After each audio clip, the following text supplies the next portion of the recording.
And good evening, ladies and gentlemen, and welcome to another edition of Osceola Seminole Football.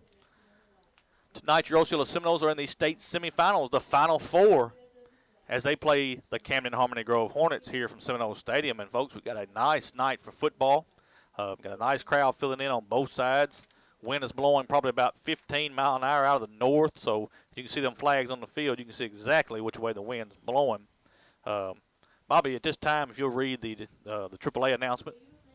Okay, the schools participating in this football playoff game are members of the Arkansas Activities Association as authorized by their school boards. The administrators of these schools have helped to write the rules and regulations that govern participation of students in competitive activities for the schools that are members of the AAA. The Arkansas Activities Association, which is sponsoring this football playoff game, is a voluntary nonprofit educational association of some 500 junior and senior public and private schools in Arkansas. The regulations which guide these events are adopted by the schools themselves and determine the type of program they believe to be most desirable for high school youth. The Arkansas Activities Association is one of 50 state organizations that belong to the National Federation of State High School Associations. This association formulates policies, game rules, and standards for inter-school competition. The schools of Arkansas have adopted these rules on eligibility which correspond to those recommended by the National Federation. And folks, that is the AAA announcements. This game is governed by the Arkansas Activities Association, and we want to make sure that we get that in here tonight, because without them, we would not be able to broadcast here tonight. We appreciate the AAA for allowing us to do that. And What we're doing right now, folks, the national anthem is playing, so we're just going to take a quick pause. We're not going to go anywhere. We're just going to take a quick pause and let this national anthem get over with here as we honor America. So just stand by just for a second.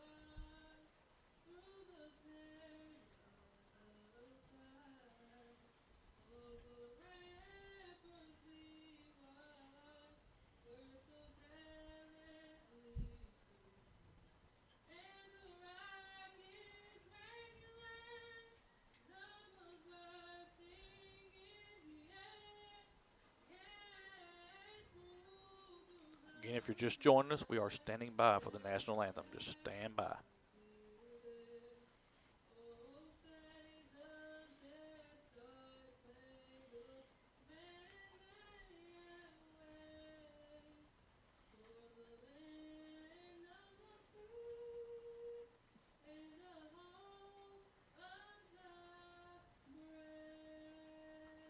All right, folks, that is the national anthem here from Osceola High School. Big game here tonight, semifinal game between your Osceola Seminoles and the Camden Harmony Grove Hornets. And what we'll do right now is we'll talk about our 3 game sponsors. Our Seminole Nation and our broadcast is brought to you by First National Bank of Eastern Arkansas. We want to thank them so much for being the premier sponsor. But our 3 game sponsors for tonight, our first is White's Pro Striping. Owners Mark and Carrie White want to wish good luck to the Osceola Seminoles in tonight's game. Mark is an alumni with the Osceola Seminoles and wants nothing but the best for the Seminoles. White's Pro Striping specializes in parking lot restriping, new layout, arrows, handicap, warehouse marking, curb painting, turn lanes, and no parking. Also, you can contact White's Pro Striping at 870-815-0180. That is 870-815-0180. Again, we want to thank White's Pro Striping for the support of Osceola Seminole football and the Seminole Nation. Our second sponsor is Barton's Lumber Company of Osceola. Barton's is located at 1198 West Kaiser in Osceola, and their motto is Build It Better with Barton's. Barton specializes in quality building materials and everything for your home or business. Barton is a specialty home improvement retailer offering a variety of products that fit any budget. Barton's of Osceola wants to wish the Osceola Seminoles good luck, and let's go all the way to state. Again, we want to thank Mr. David Harriman with Barton's of Osceola for sponsoring Osceola Seminole football and the Seminole Nation. And our third and final game sponsor for tonight is the Pill Peddler Pharmacy, owned by Jerry and Stephanie Rapert.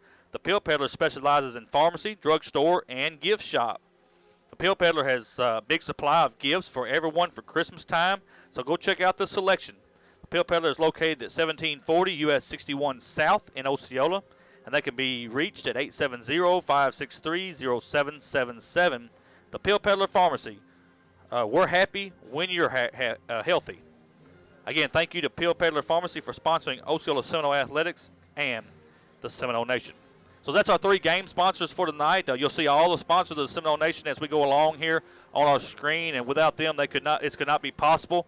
We want to welcome everybody from Sudbury Radio Sports app and Super Country 96.3 out of Blytheville, Arkansas, as we get ready to bring that to you on the radio tonight. Again, Harold Sudbury has been very instrumental in allowing us to come on his radio station for a number of years, and we appreciate that so much. And us being on the Sudbury Radio Sports app and Super Country 96.3 is awesome this year, and it's just been a blessing to be able to be on the radio with him this year. That's a lot of people that we get out to, Michael, especially on 96.3. There's a large listening base on 96.3, and that's huge for Seminole Athletics to be out there on the flagship station of Sudbury Broadcasting. Bob, let's talk a little bit about the Camden Harmony Grove Hornets. They are coached by Ernie Hoskamp. He is 11-2 overall, 6-1 in conference. They have wins against Junction City 30-16, Bearden 54-0, Bismarck 68-14, Genoa Central 60-21, Horatio 54-7, Centerpoint 48-14, Fouke 42-2, Smackover 46-7, Mansfield 56-33, Clinton 46-14, and a quarterfinal win last week at Rising 30-16. Their 2 losses came to Fordyce 46-22 and Prescott 60-32. Harmony Grove is 4-1 at home, 4-1 on the road, and 3-0 at a neutral site. They have scored 588 points, giving up 260. That's an 846 win percentage, and they're coming off a 4-game winning streak. On offense, Camden Harmony Grove has 2,858 yards rushing, 1,449 yards passing, 64 TDs total. From passing, 64 TDs total, and 4,307 yards total. Tonight, we'll be watching number 4, quarterback Zachary Smith.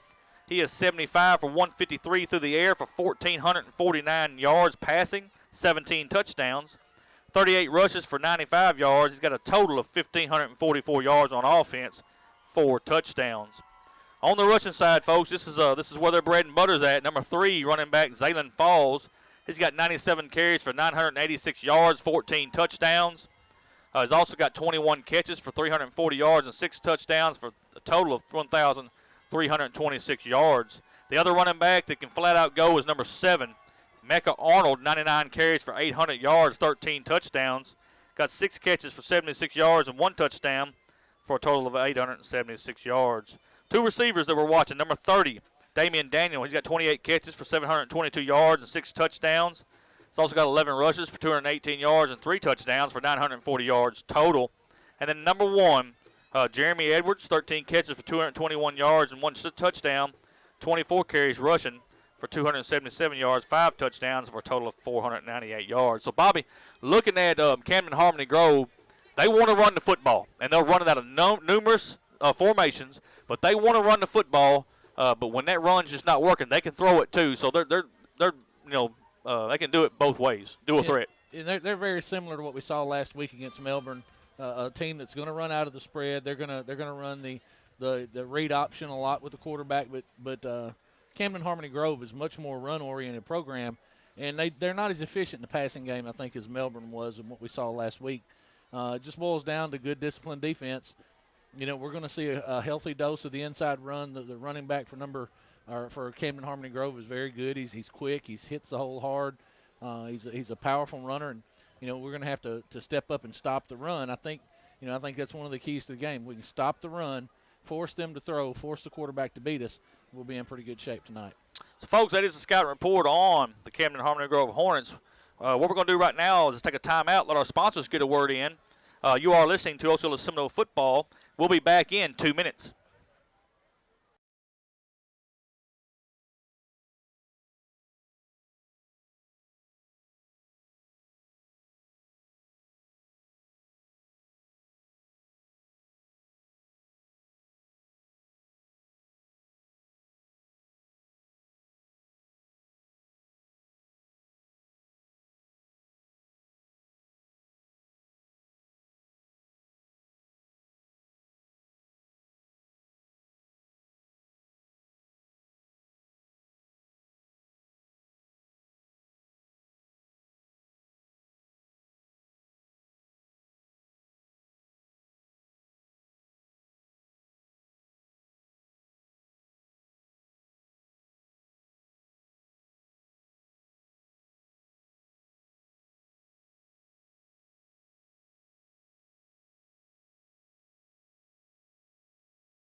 And welcome back, Seminole fans, to Seminole Stadium. We are on the campus of Osceola High School here in Osceola, Arkansas for a big state semifinal game between your Osceola Seminoles and the Camden Harmony Grove Hornets. And as you've seen on the field just now, Osceola has won the toss, and they're going to defer to the second half. So we'll see the defense from Osceola and the offense of Camden Harmony Grove, Bobby. Keys to the game for both teams. Keys to the game for Osceola is going to be defense. It's going to boil down to, can we stop the heavy run game of Camden Harmony Grove, playing disciplined defense. And then for the offensive side of the football, it's going to be pre-snap penalties, being able to block up the run game, allowing MJ Vance and Brandon Johnson to get into the run game. The keys, I think, for Camden Harmony Grove is they have to be able to throw the football.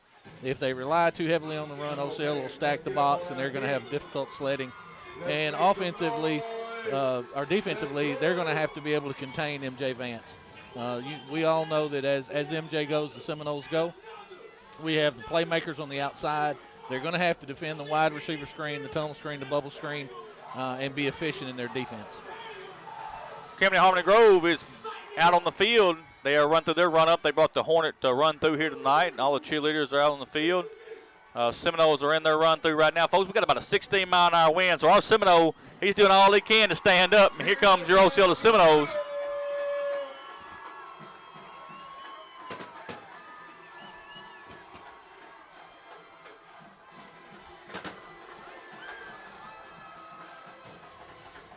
And, Bobby, we're looking for a good game here tonight. The other game we'll be watching, folks, is Harding Academy is traveling to Prescott, and that's the other semifinal game. The winner of this game, winner of that game will meet at 6 o'clock or 6:30 next Saturday night inside War Memorial Stadium in Little Rock, Arkansas. And we've got one football game, state championship game being played tonight. That's Bryant and North Little Rock. So it's going to be another good one down there in Little Rock tonight. That's right. You know, Michael, we were looking at warm-ups. We were looking at the Harmony Grove kids and watching them as they warmed up. And I thought they were a little bit larger football team than they are. And I think Osceola does have a size advantage here. I think the speed will be about equal on both teams.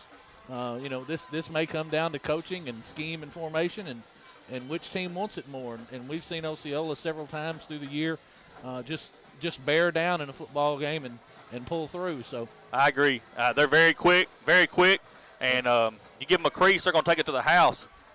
So, folks, if you're listening on the live stream or you're listening on the radio and you can get to the stadium, we need to fill these home stands up. Harmony Grove has a good crowd, and we need to get out here and support these Seminoles. That's right.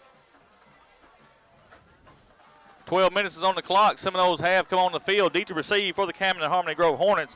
On one side is number 3, Zaylen Falls, and also number 30. That is Damian Daniel. And we'll see how the Seminoles elect to do this here. With the wind, Bobby, you really don't want to kick it to their playmaker down there. But with the wind blowing with you, you might want to put it through the end zone if you can.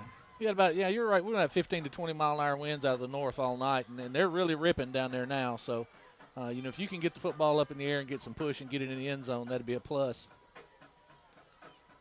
And it looks like Camden Harmony Grove is playing for the squib kick or the pooch kick. They're pulling up to about the 20-yard line. So we're just waiting on the referee to blow that whistle and tell us let's go. Looks like we're going to have Trey Moore holding the football on the tee. Yeah. Well, the way that wind's blowing, folks, it'll fall off. So we'll see what happens. Number 3's down there, got his hands in the air. He's saying, kick it to me. That's what he wants. O'Kane approaches the ball, and he kicks it end over end kick. Going to hit, and he's going to take it about the 2-yard line. That's about the 10.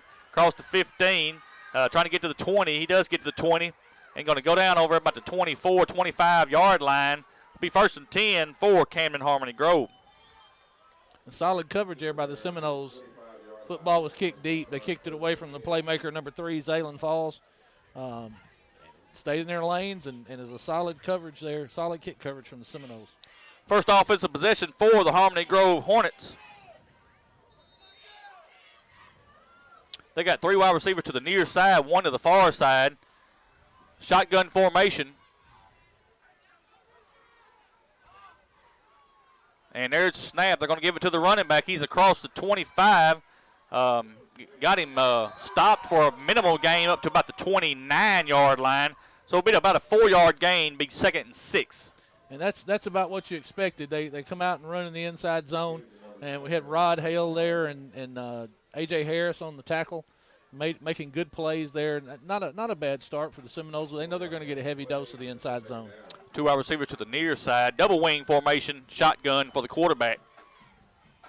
There's a snap. They're going to give it to number 3. He's going to trying to get to the edge. He's across the 25 and hit, and going to go up to almost to the 34-yard line, 35. They're going to give him to the 36 now, and that'll be a 1st and 10. As the outside zone that time, they come into the outside. Dan Newsom makes a good tackle there. They had it blocked up well and gave their running back some room. But Michael, you get a sense right here that Osceola is dialed in on the run. They know they're going to see a heavy dose of it, and they're going to have to limit these runs.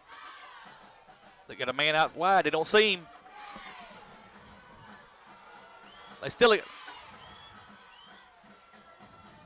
There's a snap. They're going to give it to the running back. He's through the middle, gets hit at the 40, goes down to about the 41-yard line, 42-yard line. About a 5-6 yard game, be 2nd and 4. Solid tackle there by Trey Moore coming in from a safety position. That's too much on 1st down. They're not getting touched until the 2nd level. That tells you that offensive line of Harmony Grove is getting some push down there. So you're going to have to lean on Jacob O'Kane and Chris Littleton to start getting some penetration, get into this backfield and slow the run game down. 2nd down, 4 balls at the 42-yard line. 3 wide receiver set, shotgun formation for the quarterback.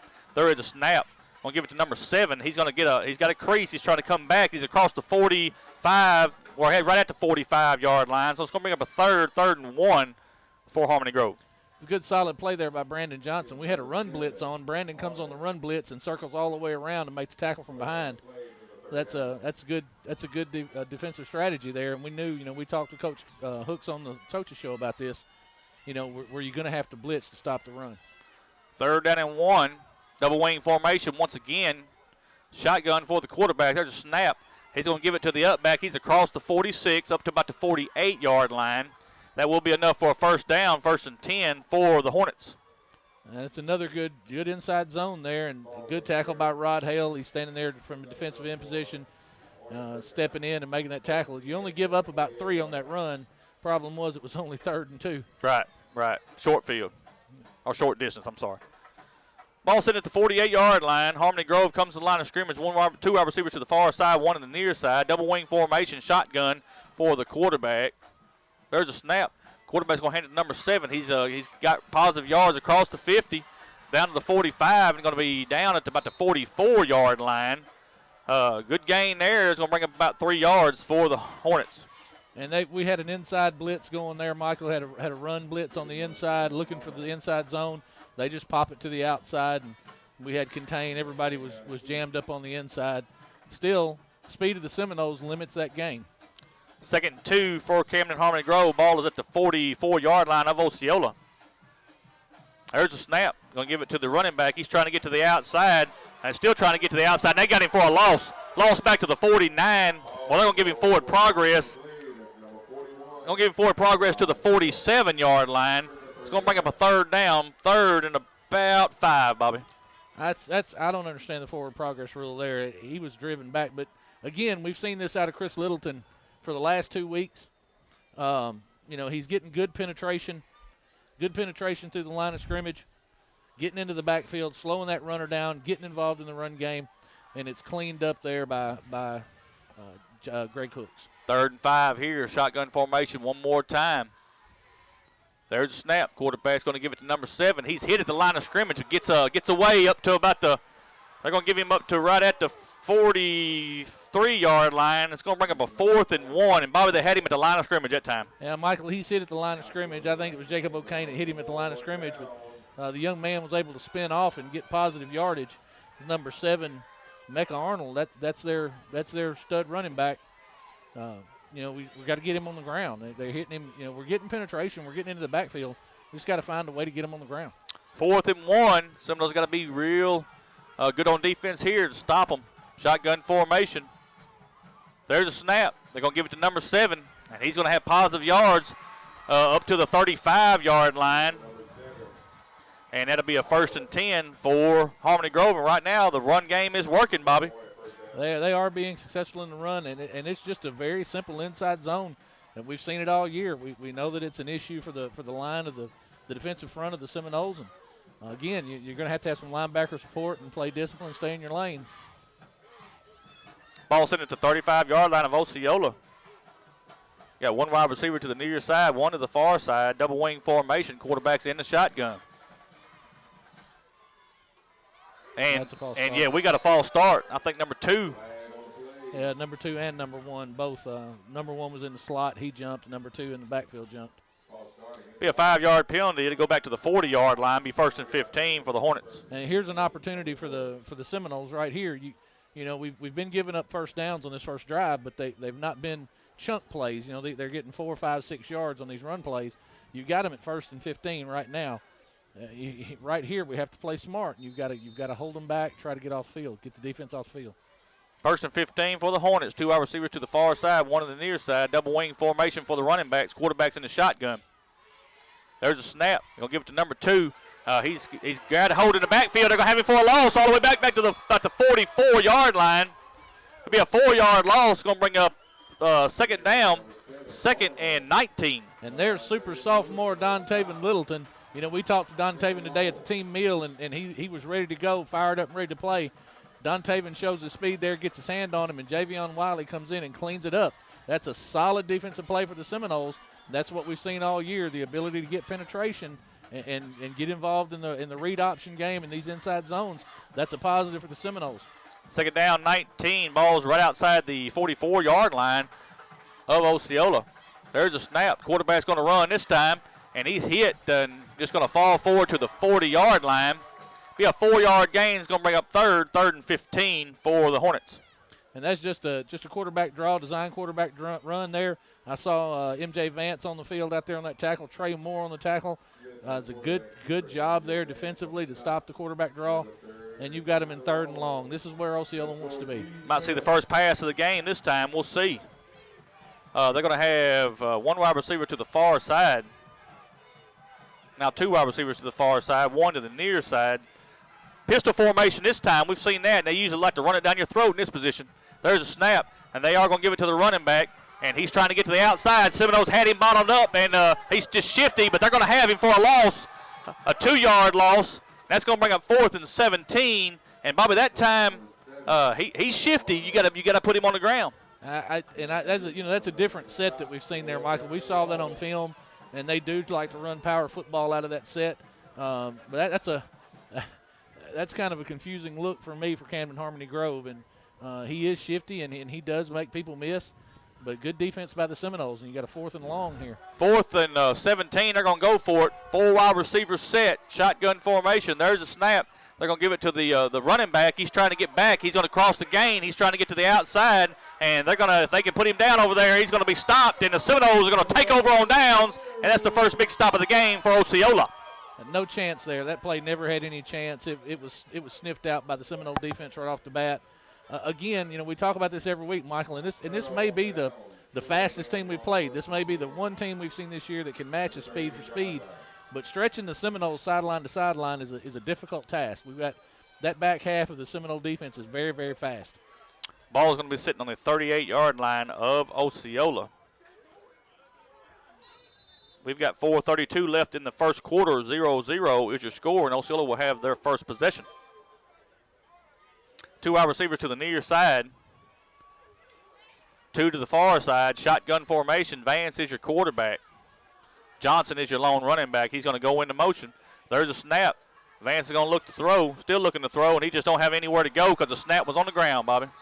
Yeah, number 60 there, Logan Hutchins of Camden Harmony Grove cleans that up, but the ball just laid on the ground. MJ was looking up and trying to pick it up. He just couldn't get it off the ground, and that killed the timing of that play. Loss is back to the 35-yard line. And we had an open receiver down here, Michael. That's Yep. Coach Hooks was taking that shot. He loves to do that off of turnover on downs, take that deep shot.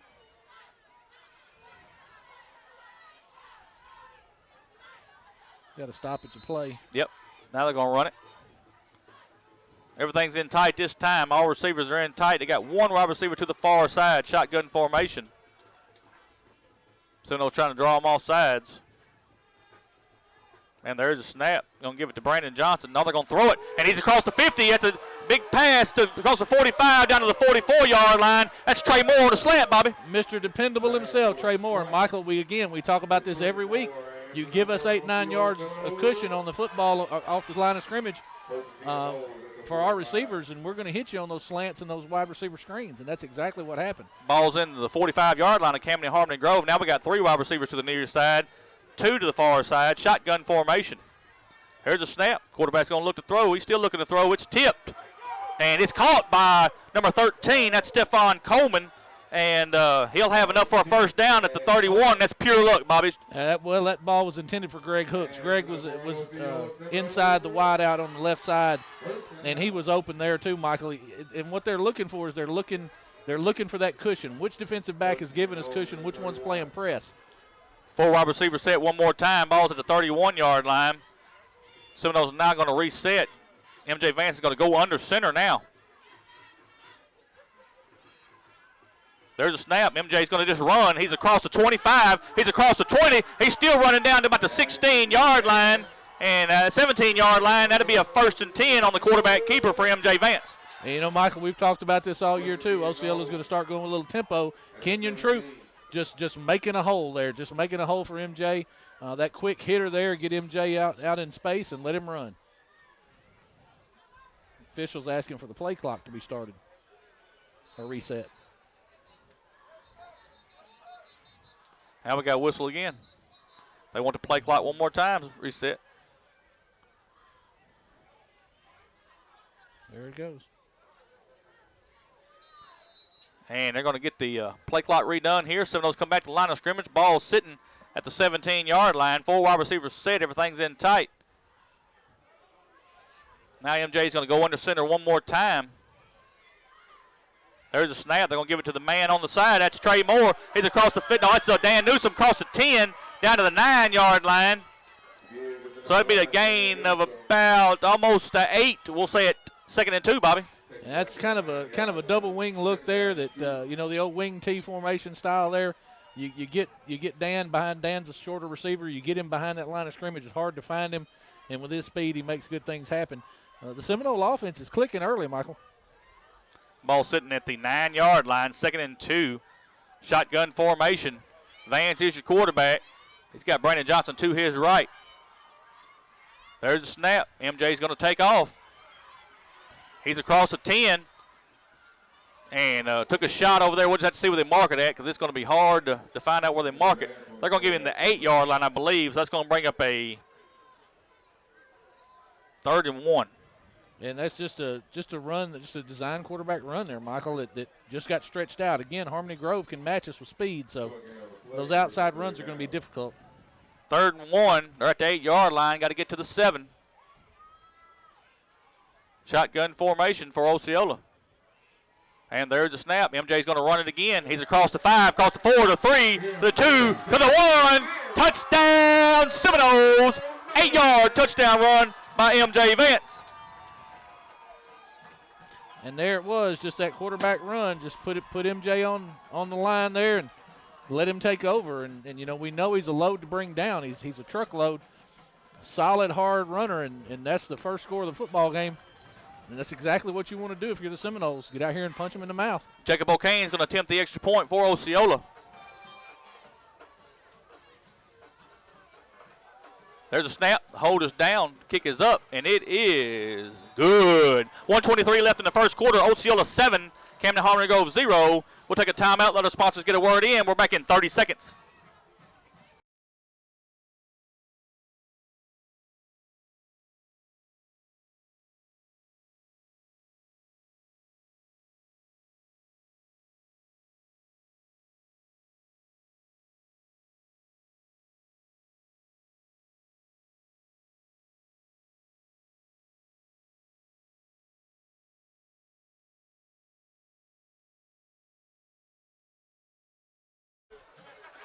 And welcome back, Seminole fans, to Seminole Stadium. Seminoles have just scored on an 8-yard touchdown run by MJ Vance. O'Kane's extra point was good, and Seminoles lead 7-0 with 1:23 left in the first quarter. That's exactly what Osceola needed to do, Michael. You come out there and you find a way to get a defensive stop on this high-powered offense, and then you come back and you come out swinging and you drive right down the football field and get the first score on the board, and that's a great way to start this football game for the Osceola Seminoles. Jacob O'Kane is going to kick it off for Osceola. Deep to receive is number 3, Zaylen Falls. And the balls fell off the tee. But we may have to have somebody hold it if it won't stay up there. And they're going to have Trey Moore. He's going to hold it.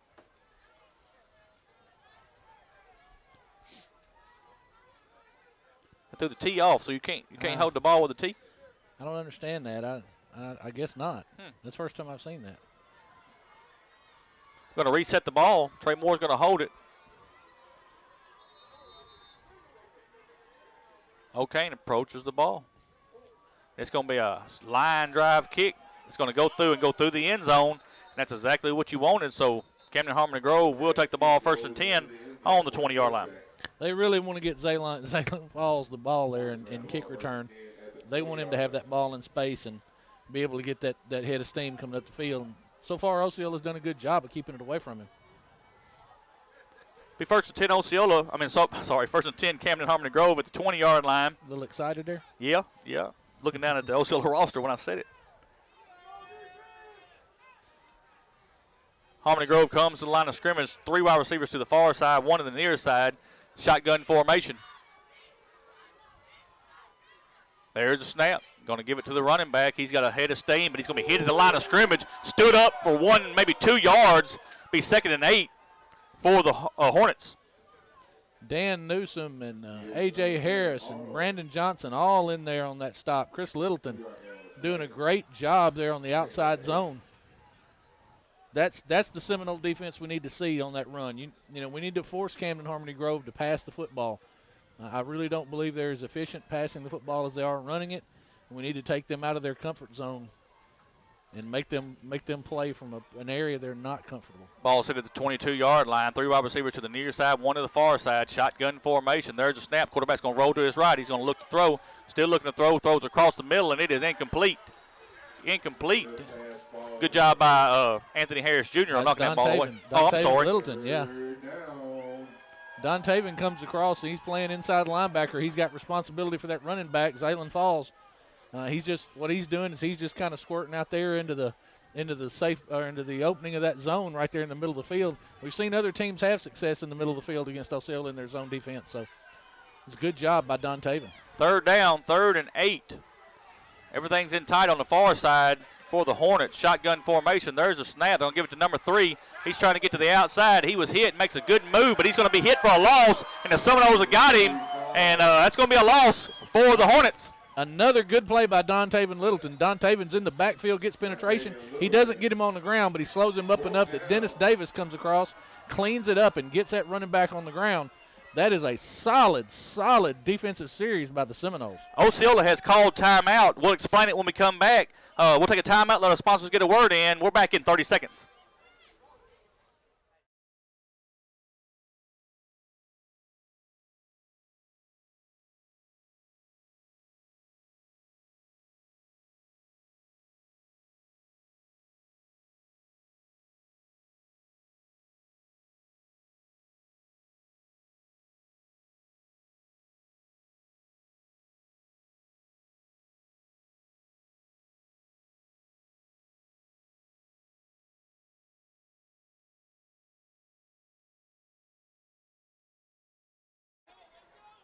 And welcome back, Seminole fans, to Seminole Stadium. Punt formation for the Harmony Grove Hornets. They got 4 wide receivers, but they are in punt formation. And you called it, Michael. Coach Hooks calls the timeout right there because he wants Harmony Grove punting into this stiff wind. That's very smart, very smart. Now they're going to change formations here.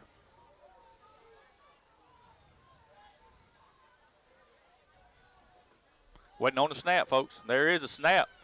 And he's just going to punt it. It's going to hide. It's going to take a backwards. It's going to go backwards.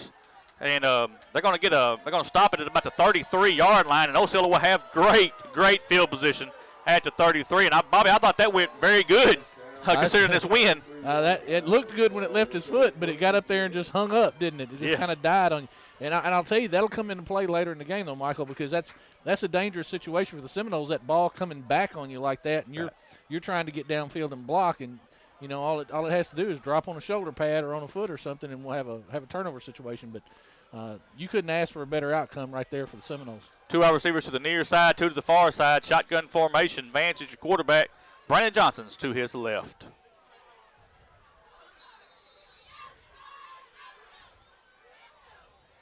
And one man comes into motion. There's a snap. MJ's going to look to throw. Going to throw to Greg Hooks, and it's just going to be incomplete. And that's a shame. MJ's got to get that ball up a little bit and get Greg the ball in his chest where he can take off. That was blocked up well. That was going to be a big gainer right there. And again, that cushion, Michael, you see the defensive backs of Camden Harmony Grove giving that cushion. And we'll throw those tunnel screens and bubble screens all day long if they'll allow us. Second down. Ball sitting at the 33-yard line of Harmony Grove. 2 wide receivers to the far side, 2 to the near side. Shotgun formation. Quarterback is MJ Vance.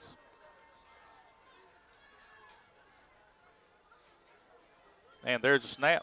I'll give it to Brandon Johnson. He is up to about the 31-yard line. So that's about a 2-yard gain. He's going to bring up third and 8 for Osceola. Inside zone there by Brandon. Looked like he had an opening there for a second, and Harmony Grove closed it down. Folks, that's going to end the first quarter with your score, Osceola 7, Harmony Grove 0. We'll take a timeout and let our sponsors get a word in. Back in 1 minute.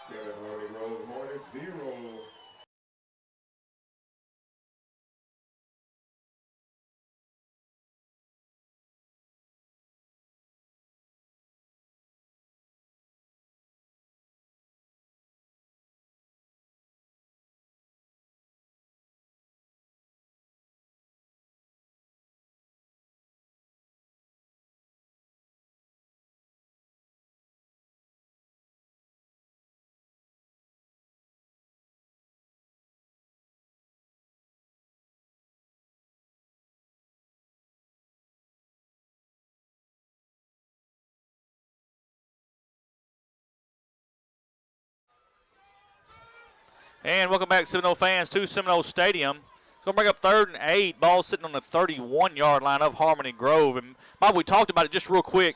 There was 32 seconds on the clock on 4th down. We called timeout so they could punt into the wind. That way the clock wouldn't run out, and then they'd have a good punting wind. They punted into the wind, and it worked out in Osceola's advantage if we can just put the ball in the end zone. That's a good decision by Coach Hooks. And I tell you, Michael, we're 3rd and 8 here, and this is going to be 4-down territory. This point on the field, we're gonna see Coach Hooks use 2 downs to get this first down if he has to. Offset I formation, shotgun formation for the quarterback, MJ Vance. There's a snap. Quarterback's going to look to throw, still looking to throw. He's still looking to throw, and he gets away and just throws it up over here to number 41. That's Rod Hale. It's complete, but they're going to lose some yards on this one. Back to the real line of scrimmage. So it's going to be 4th and 10. That's testament right there to the strength of MJ Vance.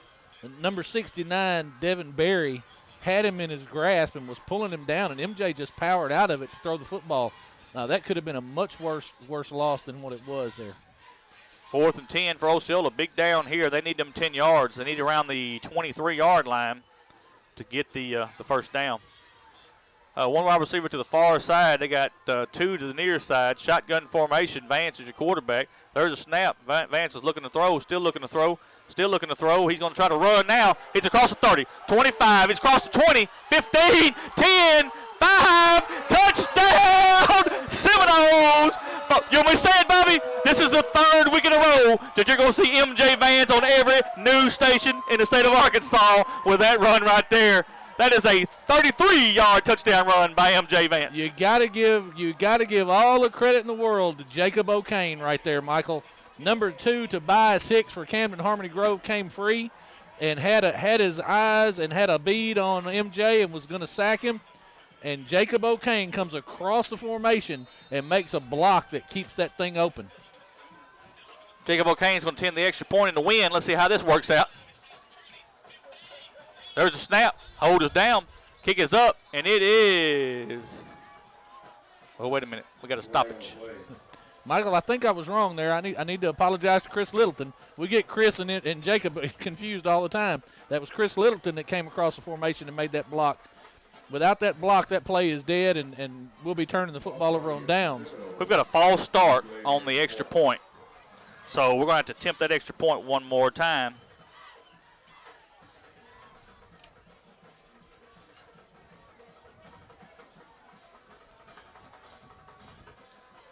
Be about a 25-yard extra point this time. Jacob O'Kane is the place kicker.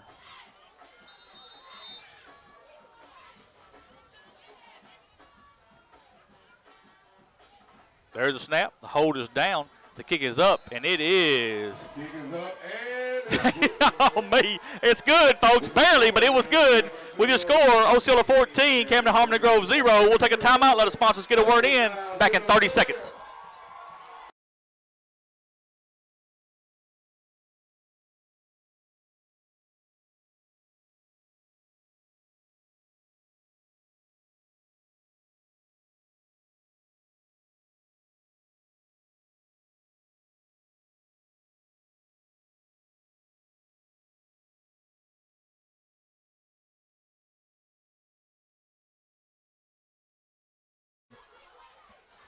And welcome back, Seminole fans, to Seminole Stadium. Seminoles have just scored on a 33-yard touchdown run by M.J. Vance. The extra point was good.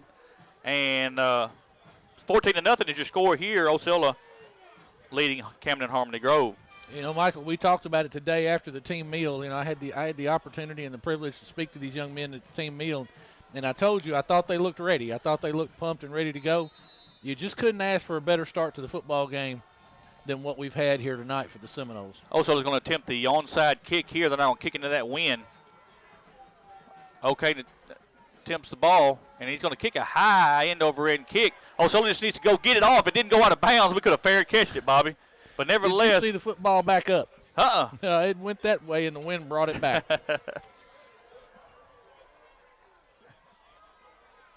I tell you, Michael, this is a great start for the Seminoles. You just couldn't ask for much better than that right now. They just need to keep playing hard. They need to keep playing hard. Yeah, the wind is blowing really bad from out of the north to the south, and Bobby, I'm gonna tell you, you know, that could have been good if Osceola just could have just catch the football before it goes out of bounds. Nevertheless, it's gonna be good field position for Camden Harmony Grove at the 48-yard line of Camden. Two wide receivers to the far side, one to the near side, shotgun formation. One man comes into motion. There's a snap. There's a fumble on the play. Quarterback's just going to jump on it back at the 43-yard line. But a 5-yard gain is going to bring up second 15 for Camden. Looked like Zachary Smith just took his eyes off the football and let it hit the ground. And he did the smart thing there. He didn't try to pick it up. There was penetration in the backfield. He just laid on it and saved the possession for Harmony Grove. Ball set at the 43-yard line of Camden. Second and about 15. Two wide receivers to the far side, one to the near side. Shotgun formation. There comes one man into motion. They're going to give it to number 7 right underneath it. He's going to try to get to the outside. And Rod Hale, hang on, that's 42. That's Dennis Davis. He's going to get him down, and number 7 comes up limping, Bobby. Give credit there to Chris Littleton. Chris Littleton's got penetration in the backfield and pulls the running back off of his track. Looks like the official's asking him if he's going to stay in or come out. Looks like he's going to tap the hat and come out. Well, he did. He just kind of got caught underneath one of his men was laying down too. He kind of tripped over him also. But it's going to bring up a third down, 3rd and 15. Another big down here for Osceola if they can get off the field. Two wide receivers to the far side, two to the near side. Shotgun formation for Camden Harmony Grove. And there's a snap. Quarterback's going to look to throw. He's still looking to throw. Don Taven's trying to get him in the backfield. He's going to get away. And there's a fumble on the play. And I think Camden's going to jump back on it, but nevertheless, it's going to be a huge loss. And just a great job there by the Seminole defense, Bobby. Coach Teague brought the house there, Michael. He knew it was a passing down. He knew they were going to drop back to throw the football. He brings the house. Don Taven's there first. Don Taven Littleton's there first. But then you see Chris Littleton come around and clean it up. And for a defensive end, for a young man of Chris Littleton's size, he can run. No doubt about it. And that was almost disaster for Harmony Grove there. Going to be 4th down, 4th and long. They're going to have to punt. Well, I hope they'll punt. You don't ever know in a game like this. They got to win, so they get the ball up. It's going to carry. There is a snap. Three's going to run it. Here he comes to the outside, and they're trying to get him down. If they can put him down on the ground, that's a huge turnover for the Seminole defense. Wanted to kick it, took off with it, and it just cost them there, Bobby. I don't question Coach Horsecamp, but I know that Zaylen Falls is a dynamic running back and he's great with the ball in space. But when you're 4th and 20, and you're trying to fake the punt, at this point on the field, at this position of the field, deep in your territory, that's a decision I think he'll come back to regret. Well, what's got to happen right here? Osceola's got to make them pay for it. You got to make them pay. But I'm going to tell you something, Michael. If you'd have came into this football game and told me that our defense was going to make the difference, I would have told you this is going to be a shootout. Yeah, I agree. And I'll tell you right now, if this defense holds up, I feel good about the Seminoles' chances. No doubt about it. Big possession for Osceola right here. Shotgun formation, offset eye. Quarterback's going to run, and this didn't go nowhere. We got a flag back here, and it's probably going to be a hold too. They're going to get us for a hold. They've seen that before. They brought the house on that one, Bobby. Number 57, Dade Turner. He's in the backfield and does a good job of getting MJ on the ground. You're going to have a hold too, so if they take the penalty's going to come from the 45. That's going to be a pretty good loss. And it's going to be hard to throw in this wind. You have to be short, quick passes. You're not going to take anything down the field, I don't think.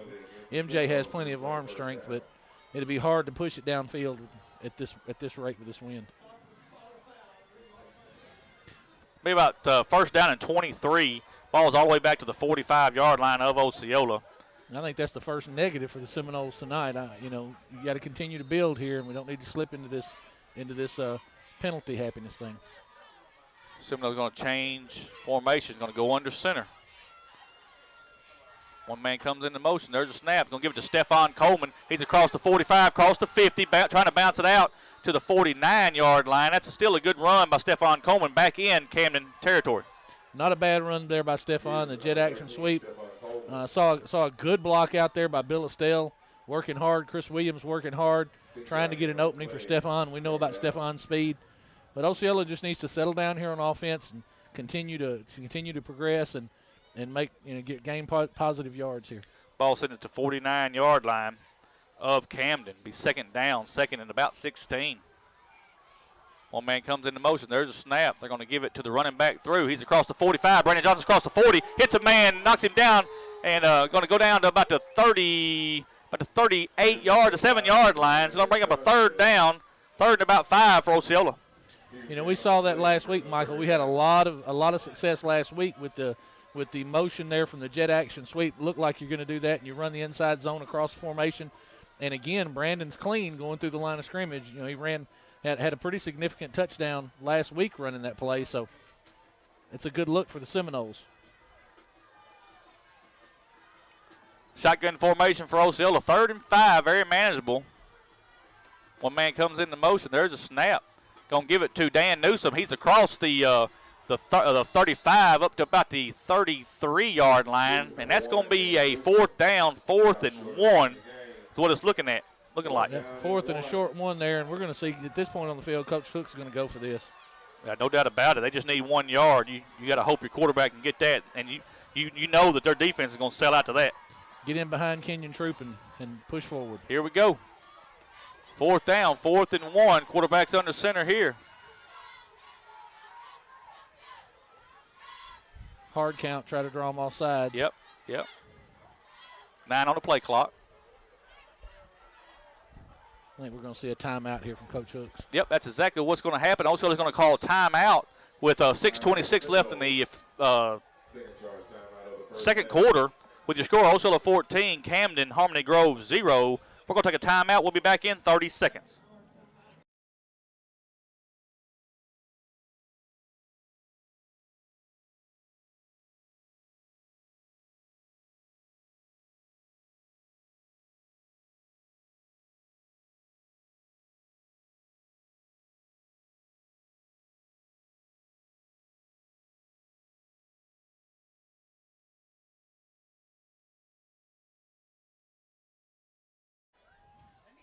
And welcome back, Seminole fans, to Seminole Stadium.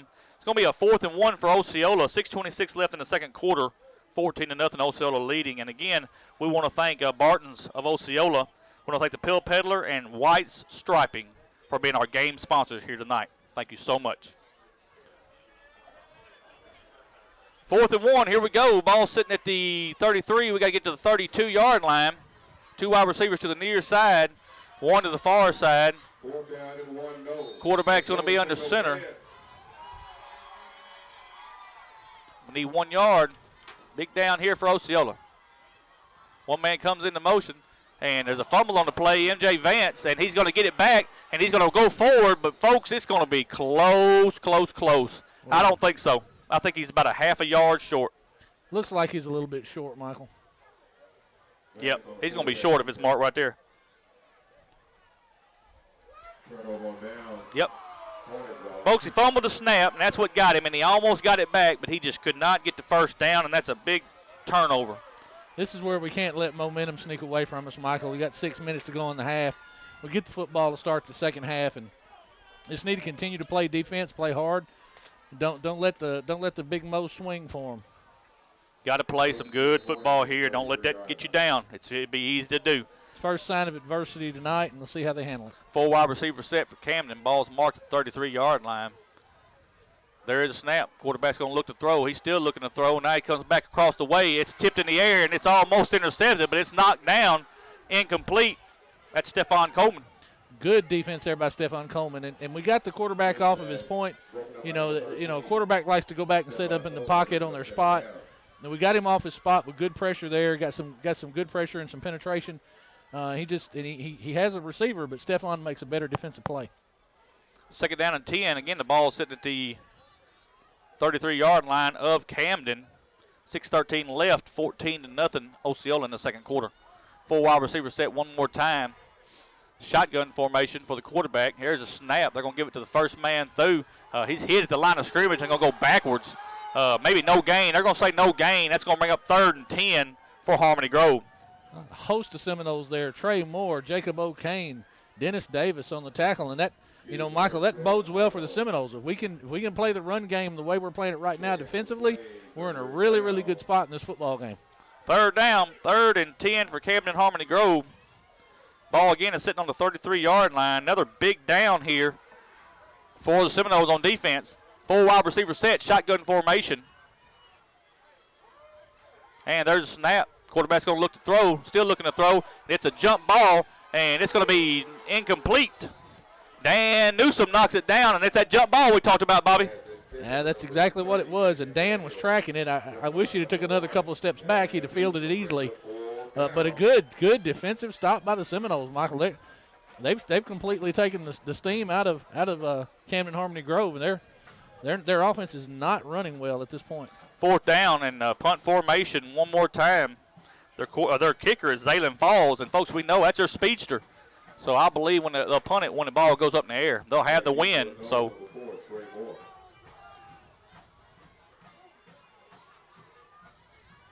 There's a snap. Man, it's going to be a high kick. It's wobbly off the side of his foot, and it's going to cross the 40, and going to roll dead. And it may not stop. Look at the ball. It's going to the 33, the 32, the 31. It's at the 30. Can we get forward progress? And finally, they're going to get it to stop over here, folks, at about the 29-yard line of Osceola, and that's the way the wind's blowing right now, folks. It is about 16 miles an hour coming out of the north. And just nothing you can do about it. 5:08 left in the second quarter, Bobby. What Seminoles need to do right now is a long drive and put this ball in the end zone. Do it with maybe just a few seconds left. If we get the ball in the second half, it would be huge. Just a quick update on the game of interest tonight. We've got Harding Academy and Prescott on the other side of the bracket, tied at 14 right now, 14-14. Wow, that's a good one. 2 wide receivers to the near side, 1 to the far side. Shotgun formation for MJ Vance. But one man comes into motion. Gonna give it to the running back. He's gonna bounce it to the outside. He's across the 30 to the 31-yard line. That's a 2-yard gain, 2nd and 8 for the Seminoles. And there you have Tobias Hicks. That's one of the good players there for Camden Harmony Grove. I think he's a sophomore, but he has some really good speed. Comes all the way across the formation and makes a pursuit tackle from the backside. And that just shows the speed of Harmony Grove. Be 2nd and 8 for Osceola. Ball's marked at the 31-yard line. 4:38 left in the second quarter. 14-0. Osceola leads. Seminoles running a little clock here. One wide receiver to the far side, two to the near side. Vance is a quarterback. Got Rod Hale to his left. There's a snap. They're going to give it to Dan Newsom. He's just going to get behind them running backs, the big linemen, and they're going to give him to the 35-yard line. So that's going to bring up a 3rd down, 3rd and 4 for Osceola. Good solid run by Dan Newsom. A little different look than we've seen for Osceola at using the wide receiver in the running back position. You know, usually when we see them come across formation like that, we're going to see a jet sweep or an end around. And right there, they bring it back into the interior, the defensive front, and they make a good gain. That's a different look than we've seen, and it was effective there. 3rd down, 3rd and 4 on the 35. We got to get to the 39-yard line to get the 1st down. Two wide receivers to the near side, one to the far side. Shotgun formation for Osceola. Got one man comes into motion. There's a snap. Quarterback's going to keep it. He's across the 40, across the 45, across the 50, and down to the 45-yard line of Camden Harmony Grove, and that will be a 1st down for your Osceola Seminoles by MJ Vance. And you know, Michael, we talk about this all the time. That Coach Hooks, he runs plays by feel, but he has an analytic mind. He runs things to set up the next play, and that's exactly what we saw there. That's a read option, same play as we ran the previous play, and this time MJ notices the defensive end crashes down and is attacking on a pursuit angle from the backside. MJ pulls it and takes it around the end for a solid gain and a 1st down. Shotgun formation for Osceola. Ball's in Camden territory at the 45-yard line. One man comes into motion. There is a snap. Going to give it to the running back, and he is, we got a whistle before the play, and it's going to be a false start against Osceola. I didn't see who did it, but it was definitely a false start. Ball's going to go from the 45 back to the 50-yard line, so that will be a 1st down and 15 for Osceola. And that's what we talked about, Michael, the pre-snap penalties. We talked about it in the keys to the game. We can't get into that mindset and start backing up right off 1st down. You know, make something good happen, and then you start backing up. So Seminoles need to get their heads together right here and concentrate. Continue to move the football. Seminoles are using clock here, folks. They're wanting that clock to run because they got this wind blowing at them right in the face, and they don't want any mistakes here. Shotgun formation, everything's in tight. There's a snap. Quarterback kind of running to the running back, but he's going to cross the 45, runs over a man all the way down to about the 41-yard line. 40-yard, they're going to give him the 40-yard line. And that's going to bring up a 2nd down, 2nd and 5. What a run by MJ Vance. Solid run by MJ Vance, just a design quarterback run, just a quarterback draw. And, you know, MJ's a load to bring down. We see him run over a player there, and, you know, the line's blocking it up well, and you get down to 2nd and 5, which is where you want to be. One wide receiver to the far side. Everything else is in tight. Shotgun formation. There's a snap. Quarterback's going to run. He's across the 35 to the 34-yard line. They're going to give him the 35. And that should be, if it's on the 35, that's a 1st down, and it is 1st and 10 for Osceola. And again, it's almost just like the old Wildcat formation there. It's a direct snap, but MJ's our quarterback and has the ability to throw, but he's also, you know, a load to bring down. He has a running back body, and that's given the Harmony Grove defense fits. Shotgun formation. There's a snap. Quarterback's going to run one more time. He's across the 40 down to about the 30. They're going to give him the 37-yard line. 3-yard gain, be 2nd and 7 for Osceola. We've talked about this all year, Michael, and we've had fun with it.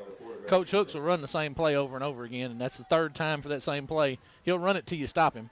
And we may need to start taking over and under on how many times he'll run the same play in a game. Then we're going to have a Wildcat formation here, Bobby. Vance has come off the field. You're going to have Dan Newsom in the Wildcat. Dan Newsom's going to be your quarterback on 2nd down. There's a snap. Dan Newsom trying to get to the outside. He gets to the 30, but he's going to run out of bounds. So let's just have to see where they give him the out of bounds at.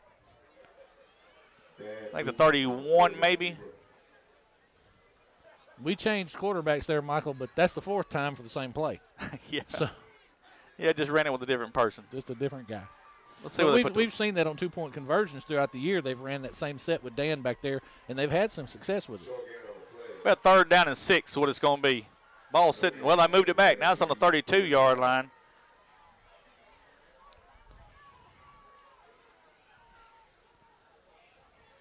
Ball sitting at the 32-yard line. Be third down. Third and about 7. There's a snap.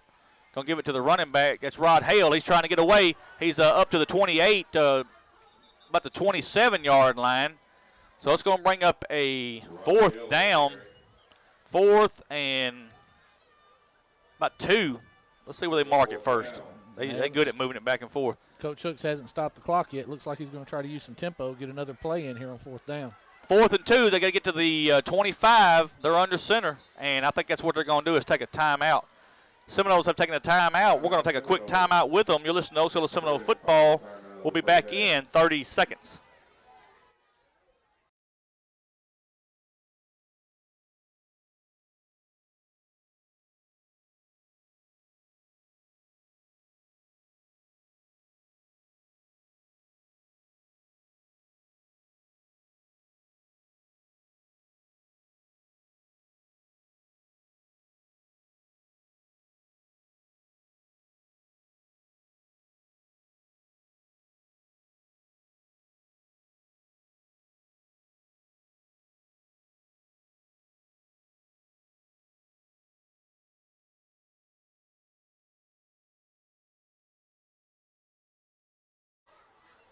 And welcome back, Seminole fans, to Seminole Stadium. We are on the campus of Osceola High School here in Osceola, Arkansas.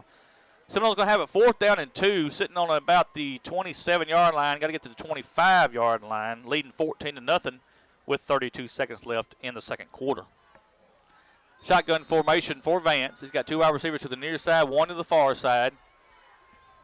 There's a snap. Vance going to look to throw, still looking to throw. Going to throw to number 41. Hits him in the hands, and he drops it, and it would have been a first down. Nevertheless, that's going to give Camden the ball back with about 28 seconds left. And couldn't have been thrown any better. Rod's got to secure that catch. It would be a first down right there.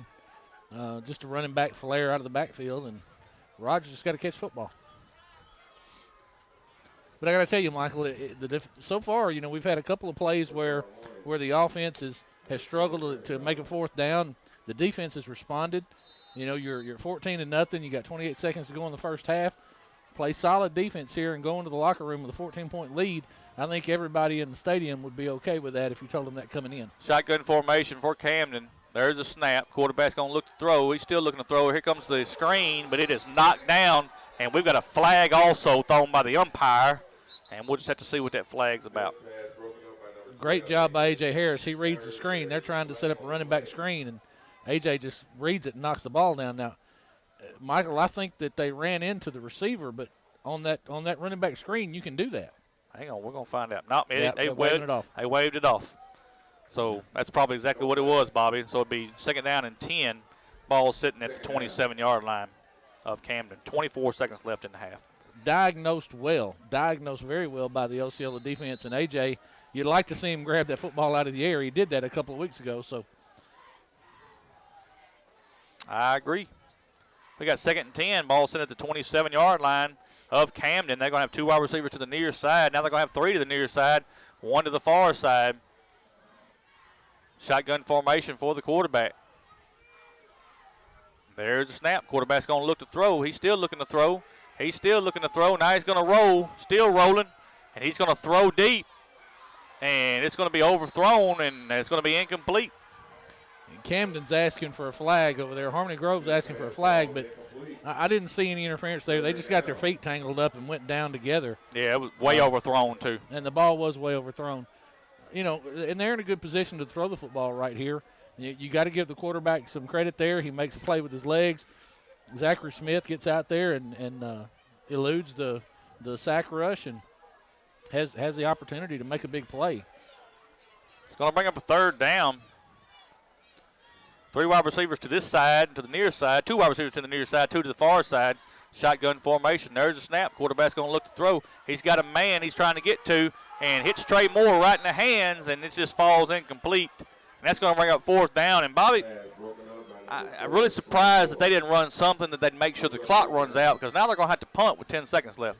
And, they've had trouble with the punch snap all night. If that's MJ throwing Trey that ball, he catches it. Yeah, he don't like to catch it from nobody else. The ball came out of the quarterback's hands kind of funny. It was kind of a duck. It was floating out there.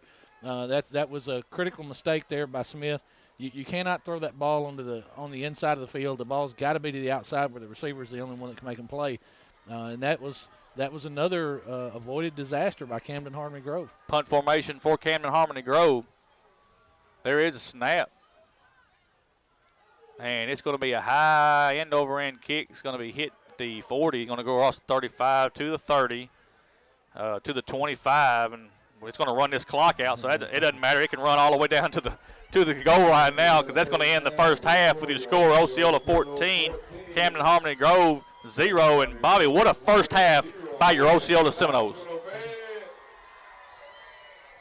It's a great ending to the first half of the Osceola Seminoles. I mean, you couldn't ask to come back to the you couldn't have asked to have a better outcome in the first half for the Seminoles. They had some opportunities right there at the end that they squandered that you would have liked to put more points on the board. But thankfully, you win the toss and you come out in the second half, you get the football, and you have an opportunity to do that early. Real quickly, we still have Harding and Prescott tied at 14. So that's the big game of interest for us tonight, and we'll see who I think the Seminoles will be playing next week. Folks, what we'll do right now, again, we had an action-packed first half, but folks, the sponsors that you're hearing on the Sudbury Radio Sports app and 96.3 Super Country, we want to thank them from the bottom of our heart for allowing us to be on the radio on the Sudbury Radio Sports app and 96.3 Super Country. Also, all the sponsors on the live feed, on the Seminole Nation live feed, we want to thank you so much for allowing us to do what we do all year long. Without you, this would not be possible. First National Bank of Eastern Arkansas is our premier sponsor. Without them, this would not be possible. And our three game sponsors, White's Pro Striping, Pill Peddler, and Barton's of Osceola. We want to thank you so much for allowing this to do this game here tonight. So what we'll do right now, take a timeout, let our sponsors get a word in. You are listening to Osceola Seminole Football. We'll be back in 4 minutes. Ed Harshman and Harshman Rentals, located at 202 West Johnson in Osceola, can meet all of your residential and storage rental needs. Harshman's has apartments and housing located throughout Osceola and Mississippi County, both furnished and unfurnished, available for rent. You can contact Harshman Rentals at 870-563-3694. Ed Harshman and Harshman Rentals are a proud sponsor of Osceola Seminole Athletics and the Seminole Nation. First National Bank of Eastern Arkansas is the official bank of the Seminole Nation and the Robert Hooke Show. Our premier sponsor, First National Bank of Eastern Arkansas, is Eastern Arkansas's largest independently owned bank. First National Bank of Eastern Arkansas specializes in all your banking needs, including personal banking, online banking, business banking, savings accounts, loans, CDs, and IRAs. Go down to the First National Bank of Eastern Arkansas, speak with President Greg Reese and teller supervisor and loan processor Taylor Lucius for all your banking needs. First National Bank of Eastern Arkansas is a proud sponsor of the Osceola Seminole Nation and the Robert Hooke Show. First National Bank of Eastern Arkansas, member FDIC. H&R Block of Mississippi County is a tax preparation and financial service located at 2981 West Kaiser in Osceola. They can be reached at 870-563-5710. H&R Block of Mississippi County is a proud sponsor of the Seminole Nation. Roller Swift Funeral Home of Osceola is a proud sponsor of the Seminole Nation and Osceola Seminole Athletics. Located at 2173 US 61 South, Roller Swift Funeral Home specializes in funeral services and helping families with the costs associated with them. For more information, contact them at 870-563-6578 and speak with David Tucker. Roller Swift Funeral Home, with all our respect. Bugmobile of Arkansas, located at 408 South Walnut in Osceola, specializes in pest control and termite control for both residential and commercial properties. Owners Oscar and Jade Gonzalez would be happy to come out and give you a free estimate, and you can also contact Bugmobile at 870-563-6811. Bugmobile is a proud sponsor of your Osceola Seminoles and the Seminole Nation. Ed Harshman and Harshman Rentals, located at 202 West Johnson in Osceola, can meet all of your residential and storage rental needs. Harshman's has apartments and housing located throughout Osceola and Mississippi County, both furnished and unfurnished, available for rent. You can contact Harshman Rentals at 870-563-3694. Ed Harshman and Harshman Rentals are a proud sponsor of Osceola Seminole Athletics and the Seminole Nation. First National Bank of Eastern Arkansas is the official bank of the Seminole Nation and the Robert Hooke Show. Our premier sponsor, First National Bank of Eastern Arkansas, is Eastern Arkansas's largest independently owned bank. First National Bank of Eastern Arkansas specializes in all your banking needs, including personal banking, online banking, business banking, savings accounts, loans, CDs, and IRAs. Go down to the First National Bank of Eastern Arkansas, speak with President Greg Reese and teller supervisor and loan processor Taylor Lucius for all your banking needs. First National Bank of Eastern Arkansas is a proud sponsor of the Osceola Seminole Nation and the Robert Hooks Show. First National Bank of Eastern Arkansas, member FDIC. H&R Block of Mississippi County is a tax preparation and financial service located at 2981 West Kaiser in Osceola. They can be reached at 870-563-5710. H&R Block of Mississippi County is a proud sponsor of the Seminole Nation. Roller Swift Funeral Home of Osceola is a proud sponsor of the Seminole Nation and Osceola Seminole Athletics. Located at 2173 US 61 South, Roller Swift Funeral Home specializes in funeral services and helping families with the costs associated with them. For more information, contact them at 870-563-6578 and speak with David Tucker. Roller Swift Funeral Home, with all our respect. Bugmobile of Arkansas, located at 408... And welcome back, Seminole fans, to Seminole Stadium. We are at halftime with your score, Osceola 14, Camden Harmony Grove 0. And as you're seeing on the live stream right now, that is the Camden Harmony Grove band on the field and doing an excellent, excellent job. And we're glad they made the trip over here to Osceola, performing for the Osceola Seminole fans. Bobby, let's talk about scoring. And we've just got 2 scoring drives. In the first quarter with 1:23 left, 8-yard touchdown run by number 2, M.J. Vance. Jacob O'Kane's extra point was good. Seminoles led 7-0. Get the ball back right at the second quarter, the 11-minute mark of the second quarter. M.J. Vance has a 33-yard touchdown run. Jacob O'Kane's extra point was good, and the Seminoles lead at half, 14-0. And Bobby, look at them stats, folks. I mean, I want to read you these stats here. For Osceola, they've got 19 rushes for 134 yards. Through the air were 3 for 5 for 32 yards for 166 yards of total offense in the first half. Now let me read you this. I want this to sink in at home. Camden Harmony Grove has 20 rushes for 35 yards. They are 0 for 6 through the air. No completions, no yards, for a total of 35 yards of total offense in the first half. That tells you a lot about your defense, Bobby. You know, we talked about it all year, Michael, that if Osceola could ever find a solid defense, we would be very, very tough out for anyone. And that's about as solid a defense as you can play against a high-powered offense like Camden Harmony Grove. But I'm gonna take you back a few weeks to Hoxie. Then we went into Hoxie there at their place, and we knew that we had the Powell brothers there who are dynamic runners, violent runners. We knew that how successful that Coach Sears was in his running game. And we went in there and defensively dominated that football game. This feels the same way. It just feels like Coach Teague has Coach Horsecamp's number. He knows what's coming. He's dialing up the pressures at the right time. We've seen several run blitzes. And after, absent the first drive of the football game, Camden Harmony Grove has had no success moving the football whatsoever. Going to have to find a way when they get in there and do their changing on the offensive and defensive side. They're going to have to find a way to be creative and have Osceola not be able to diagnose what they've got coming up. Right. Same thing about Osceola. Even though they're winning 14-0 and doing a great job, you can't just go in there and say, okay, let's don't change nothing. You're going to have to change it. I mean, they're going to make adjustments. You're going to do the same thing, and that's just the way it is. And folks, what we'll do right now, we got 3 game sponsors. Without them, this could not be possible. And our first one is White's Pro Striping, owner Mark and Carrie White. They want to wish the Osceola Seminoles good luck tonight in their semifinal game. Mark is an alumni with the Osceola Seminoles and wants nothing but the best for the Seminoles. White's Pro Striping specializes in parking lot restriping, new layout, arrows, handicap, warehouse marking, curb painting, fire lanes, and no parking on your parking lots. You can contact White's Pro Striping at 870-815-0180. And again, we want to thank White's Pro Striping for the support of Osceola Seminole football and the Seminole Nation. Our next sponsor is Barton's Lumber Company of Osceola. Barton's is located at 1198 West Kaiser, and their motto is Build It Better with Barton's. Barton's specializes in quality building materials and everything for your home or business. Barton's is a specialty home improvement retailer. offering a variety of products to fit any budget.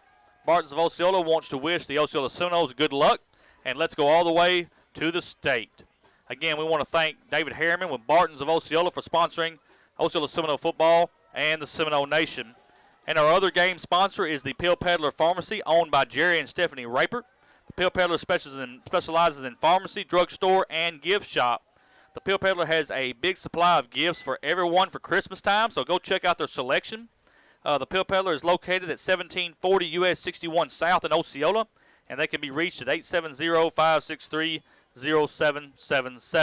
The Pill Peddler Pharmacy, we're happy when you're healthy. Again, thank you to the Pill Peddler Pharmacy for sponsoring Osceola Seminole Athletics and the Seminole Nation. So, Bobby, what we'll do right now, we'll take another timeout, let all of our other sponsors get a word in here. We are at halftime with your score, Osceola 14, Harmony Grove 0. We'll be back in 4 minutes. South Walnut in Osceola specializes in pest control and termite control for both residential and commercial properties.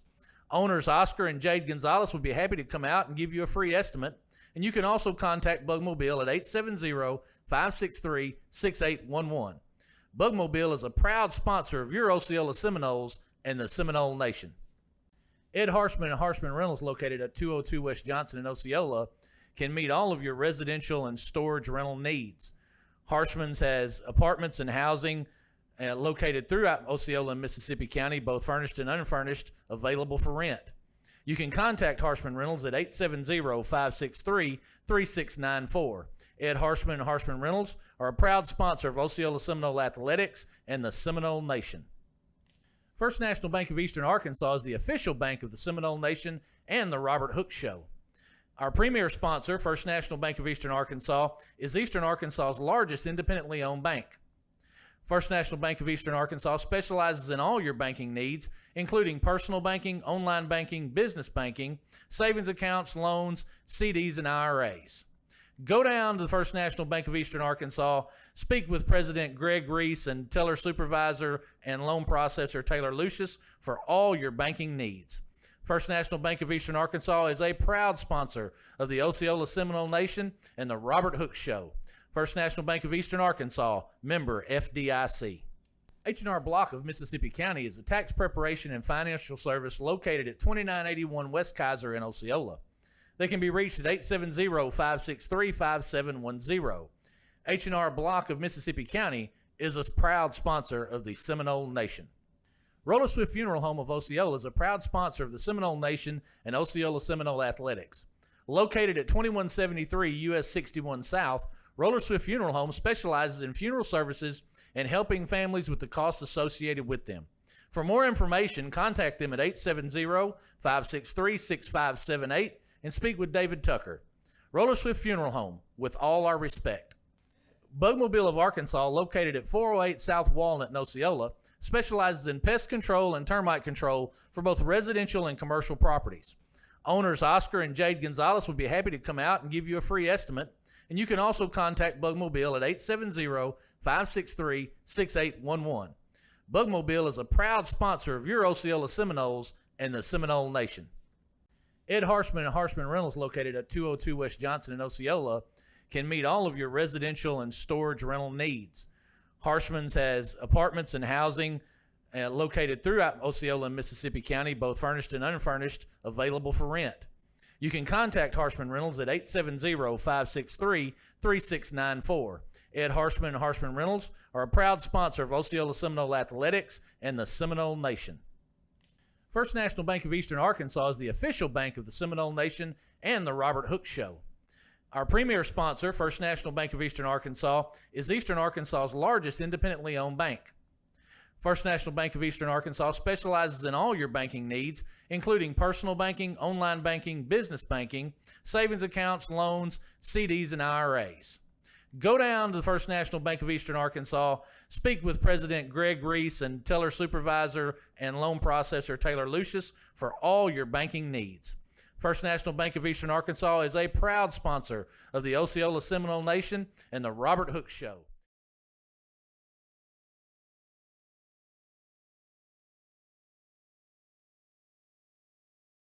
AAA. The schools participating in this football playoff game are members of the Arkansas Activities Association as authorized by their school boards.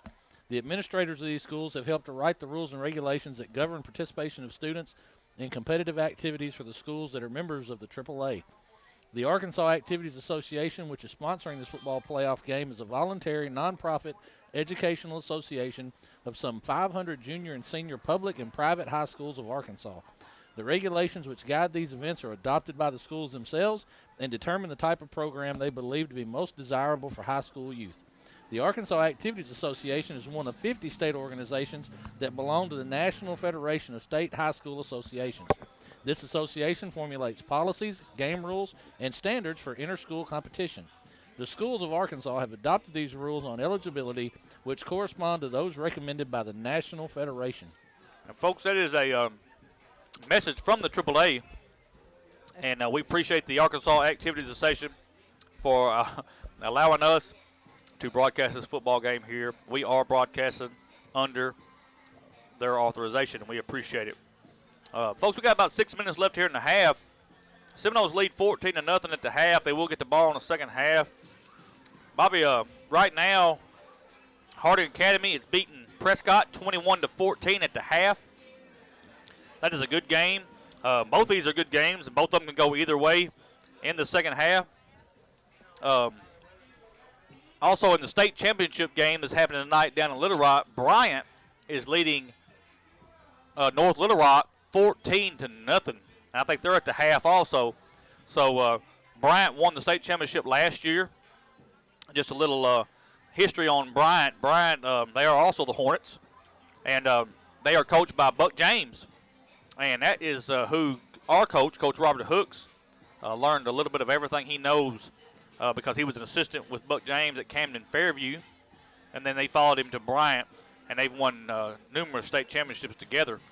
So good luck to Bryant down there tonight in that state championship game.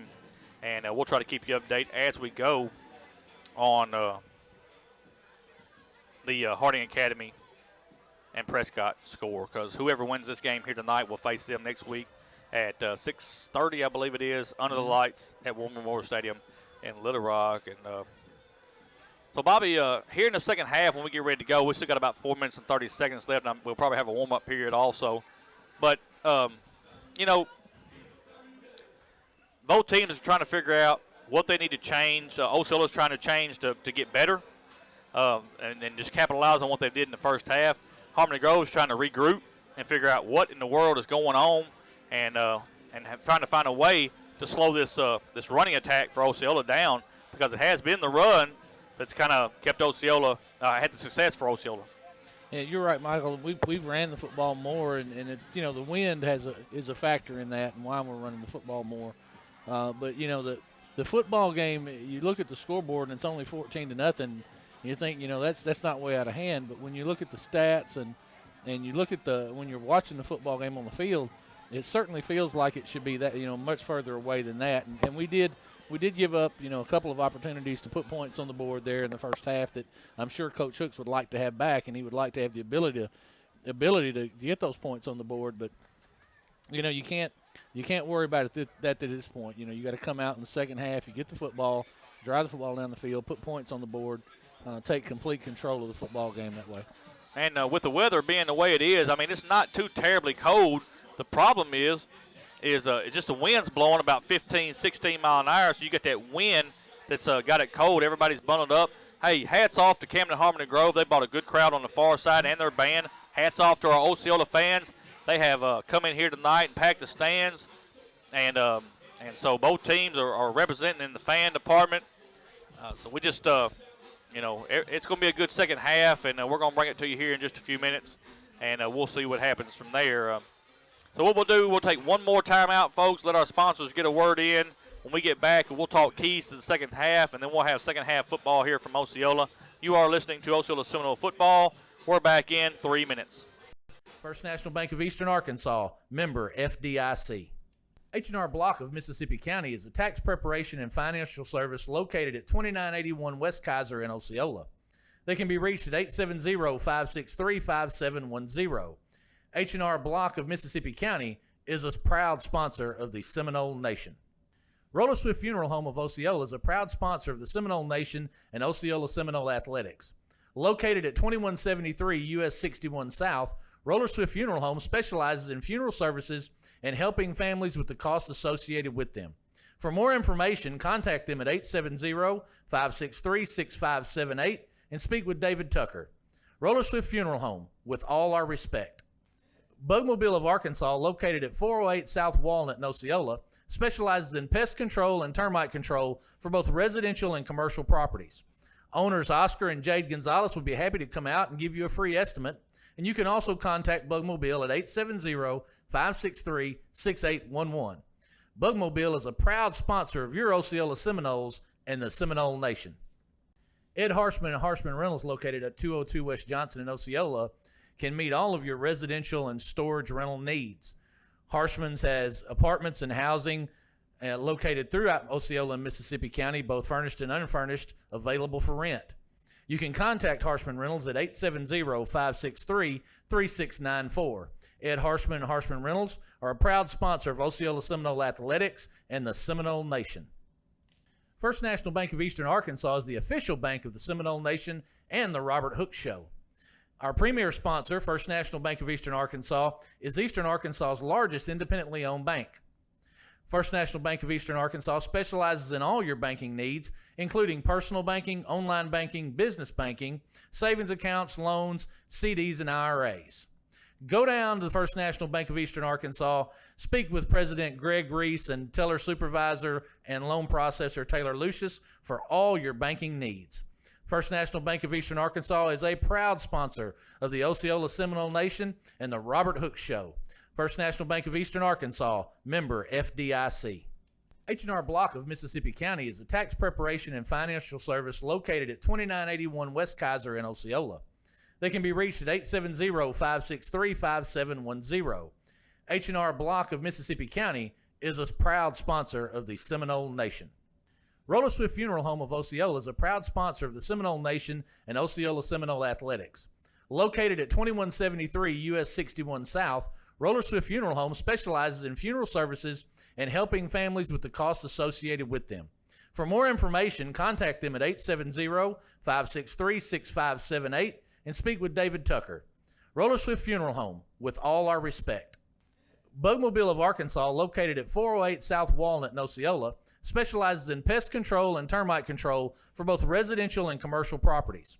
Owners Oscar and Jade Gonzalez would be happy to come out and give you a free estimate, and you can also contact Bugmobile at 870-563-6811. Bugmobile is a proud sponsor of your Osceola Seminoles and the Seminole Nation. Ed Harshman and Harshman Rentals, located at 202 West Johnson in Osceola, can meet all of your residential and storage rental needs. Harshman's has apartments and housing. And welcome back, Seminole fans, to Seminole Stadium. We got 2 minutes in the warm-up period here. Seminoles lead 14-0 at the half. And Bobby, let's talk about keys to the second half for both teams. For Camden Harmony Grove, they've got to find the run game. That's the biggest key for them. Their offense has to find the run game, and defensively, they have to find an answer for the Osceola running game. Osceola offensively has got to complete drives. They've got to continue to move the football. The last two drives of the first half there died on us, and there were a couple of pre-snap penalties that put us behind the chains. And we talked about at the beginning of the ball game, can't have those pre-snap penalties. Defensively, Osceola needs to continue doing what they're doing. Continue to play hard, play fast, get penetration into the backfield, slow down the read option and the RPO that Camden Harmony Grove likes to run. Just continue to tackle well and continue to play the game they're playing. Both teams are going to, Osceola feeling good right now with a 14-0 lead, so they won't be just pressing to make things happen. You'll probably see a little bit difference in Camden Harmony Grove. They'll probably go back to the run game to try to get it established, but if it doesn't work, you'll see them go through the air a little bit more and more, and that's kind of what you want. You want them to panic a little bit. If Osceola can go down the field, we will get the ball here in the second half. If Osceola can go down the field and put it in the end zone and go up 21-0, that's going to put tremendous pressure on Camden Harmony Grove. And as a Seminole, that's exactly what you want to do, is make them press a little bit. I will say this: they can score points. They can score points in a hurry. They can score points. They scored, I think, 3 touchdowns in the fourth quarter last week to beat Rising. So it's not a, this ball game's not over, and it will not be over until this ball game hits 0 after the fourth quarter, folks. So we've got a long ways to go. We don't take nothing for granted. We played a great first half. We just have got to play the second half the same way we played the first half. Seminoles are on the field. They're ready to go. The fans are fired up over here on the Osceola side, boy. Tell you what, appreciate them coming out and getting behind these Seminoles. I look down on the sideline, Bobby. There's Coach Lance Sisk walking down there. He was my coach when I was in junior high. He's been a Seminole coach for a long time before he moved on. It's great to see Coach Sisk down there. I saw Brian Henry walking around down there. He's a lifelong, he was a Seminole through school. I was good friends with him and his brother Bo and Kyle, all them. Great to see Brian here on the Seminole sideline tonight representing their hometown and where they come from. It's good to see them guys here tonight. So Camden Harmony Grove is going to kick off, and we got to watch some trickeration here, Bobby, because you don't ever know what Camden's going to do to try to get this ball back, and you don't want no hiccups right here. Deep to receive is Dan Newsom and Trey Moore. And here we go. Ball is going to roll off the tee. And they're going to have to do it one more time. Kicking is number 11, Daniel Hill, for Camden Harmony Grove. I think somebody's probably going to have to hold it. And that's what they're going to do. They're going to have to hold it to keep it from falling off the tee. They've removed the tee, and we're going to try this one more time.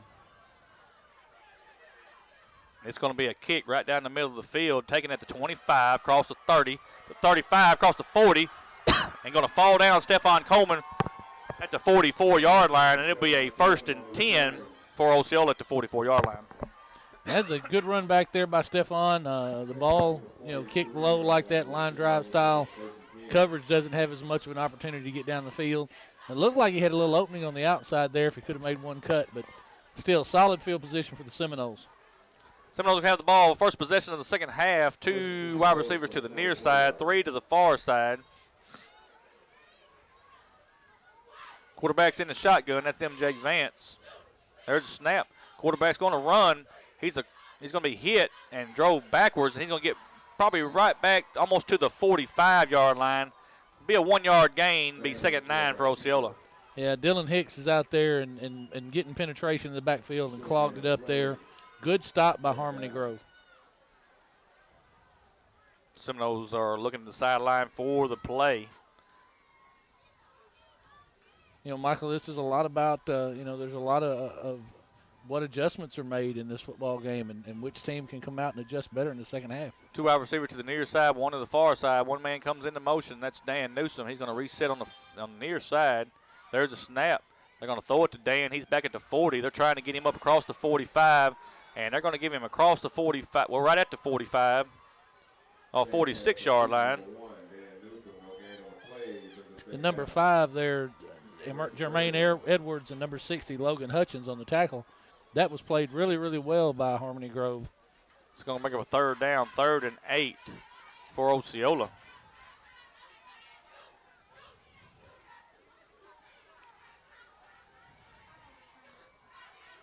Looking to the sideline for the play. You're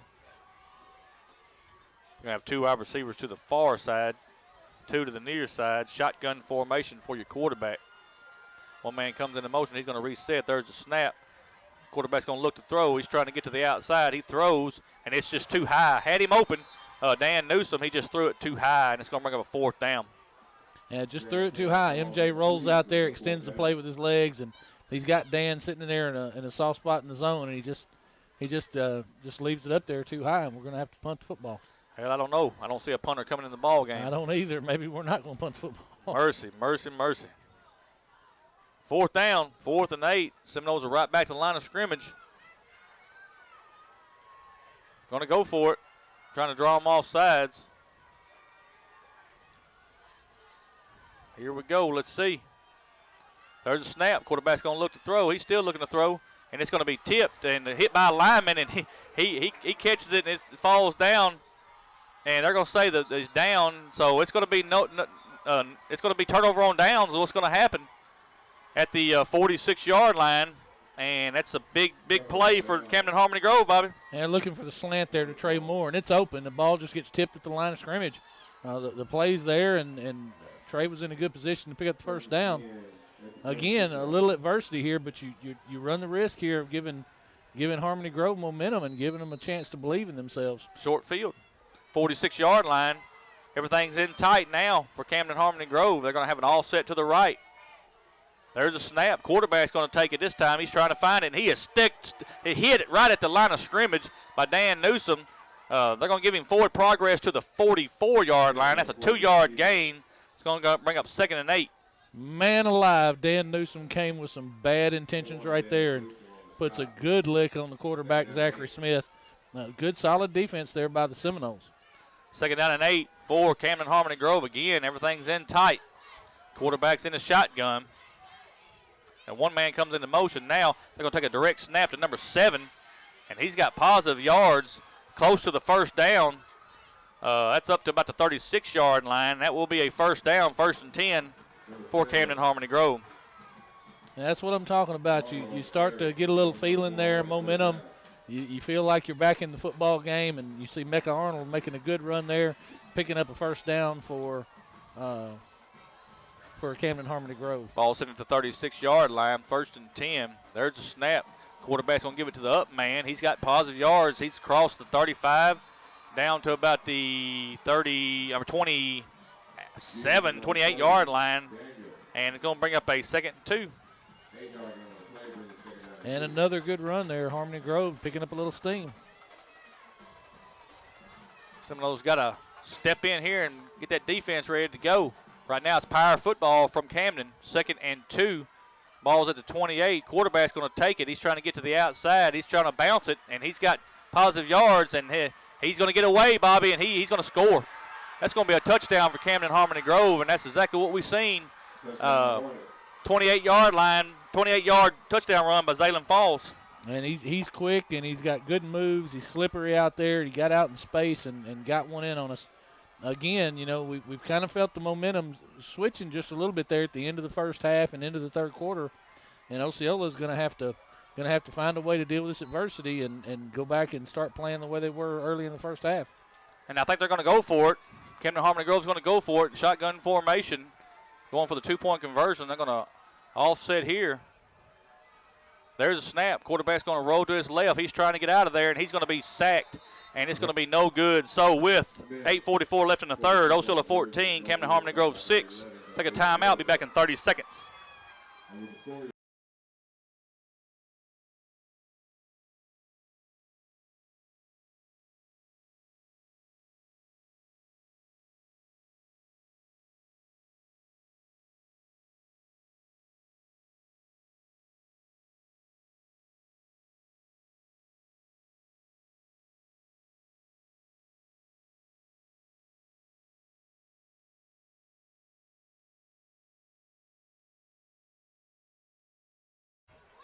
And we're back here at Seminole Stadium. Camden Harmony Grove just scored on a 28-yard touchdown run by number 3, Zayden Falls. 2-point conversion was no good, and we've got a 14-6 game. 8:44 left in the third quarter. And that 1 point there may come up big, Michael. Camden Harmony Grove's going to kick the ball deep. It's going to go into the end zone, and Osceola will have the ball 1st and 10 on the 20-yard line. You got to come out of this and let's run your offense and just play the game, Bobby. That's all you got to do. That's exactly right. You just come out here and play the football game like we played it early in the first half, and continue to do what we were doing, block it up and get downfield. Michael, and it shouldn't be lost on everybody that we'll have the wind in the fourth quarter, and that could play huge in the end of the football game. Seminoles have the ball 1st and 10 on the 20-yard line. Harmony Grove fans have come alive on the far side. Shotgun formation. One man comes into motion. There's a snap. They're going to give it to Stephon Coleman. He's across the, he's back, going to be for a loss back to the 18-yard line. It's going to bring up a 2nd down. 2nd and 12 for the Seminoles. And right now, everything's going Camden Harmony Grove's way, Bobby. Number 60, Logan Hutchins, getting penetration into the backfield and getting his hands on Stephon, slowing him down just enough to disrupt the play and not allow Stephon to get the edge. Osceola has to find an answer right here. Shotgun formation for the Seminoles. One man comes into motion again. There's a snap. Got two men run into each other, and we got a once again we've got a flag late.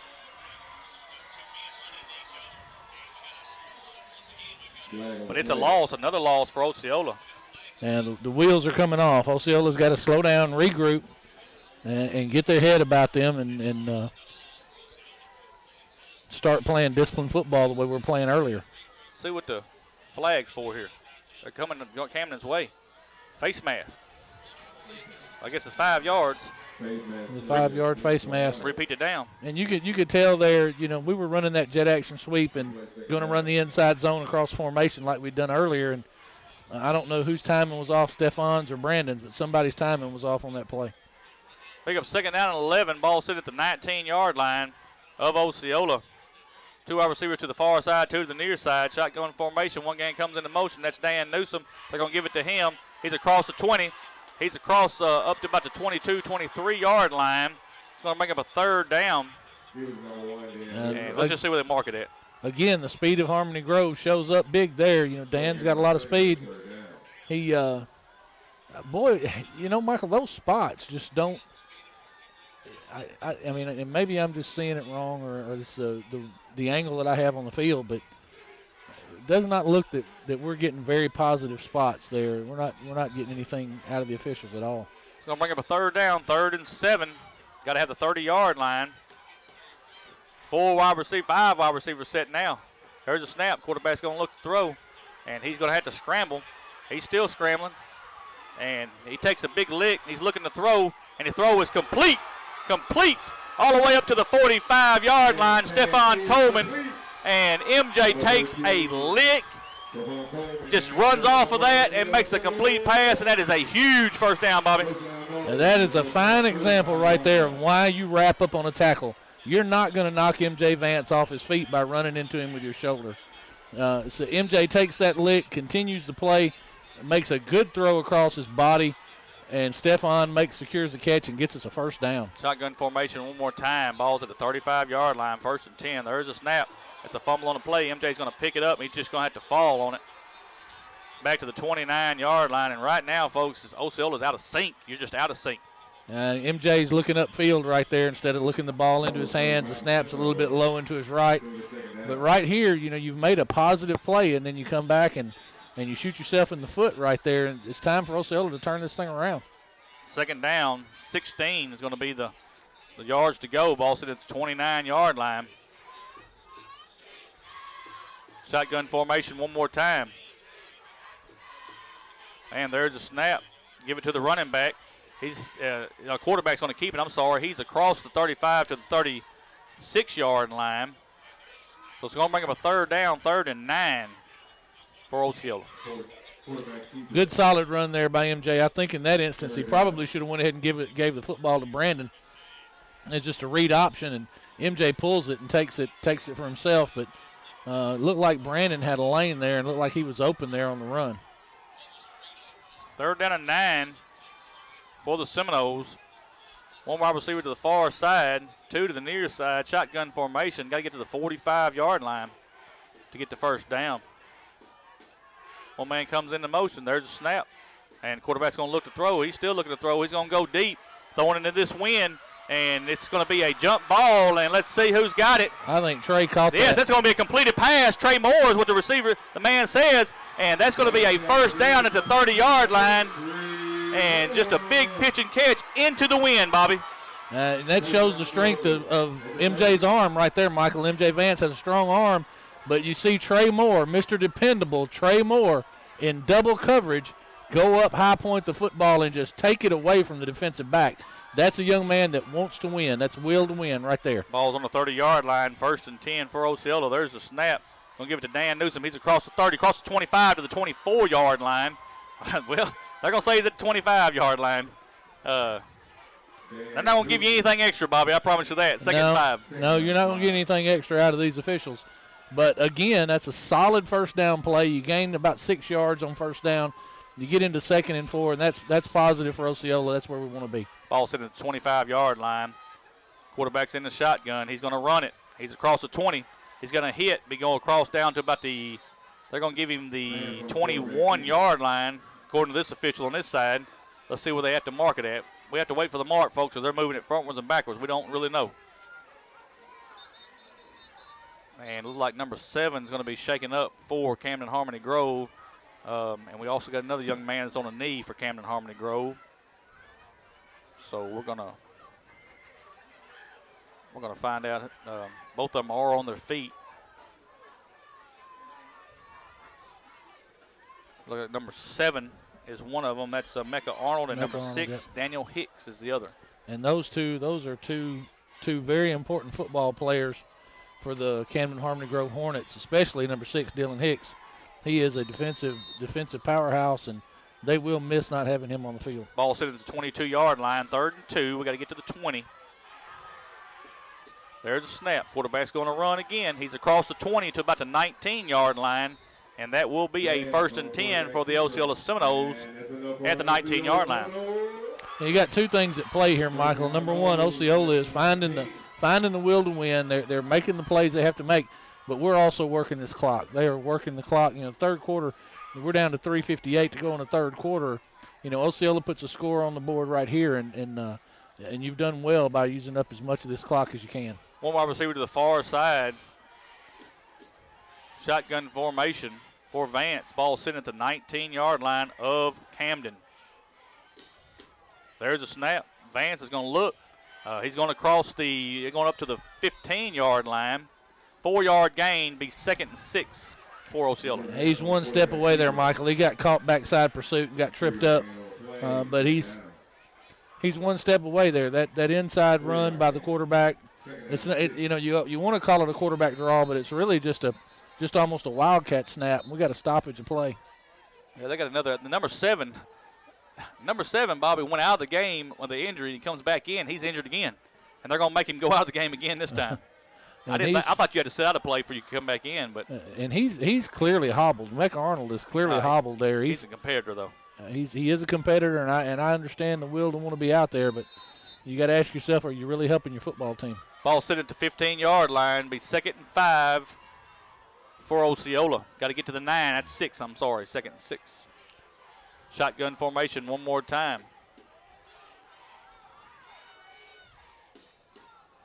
And there's a snap. Quarterback's going to go, and they're going to get him for a loss this time. And there he is, Dylan Hicks. Daniel Hicks. Daniel Hicks, just a defensive powerhouse on the Camden Harmony Grove defensive line, and he's going to put you back at 3rd and 10 now.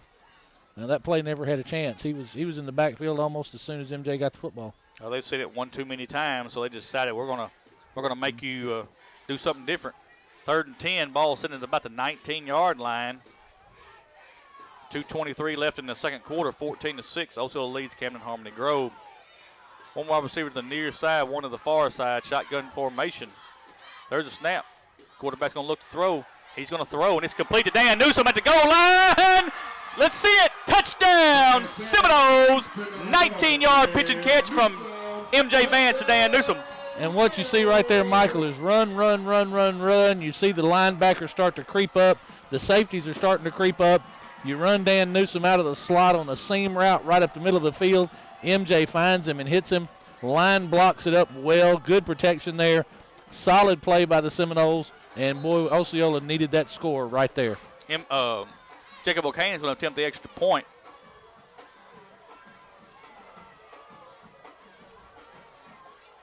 And there's a snap. Hold is down. The kick is up.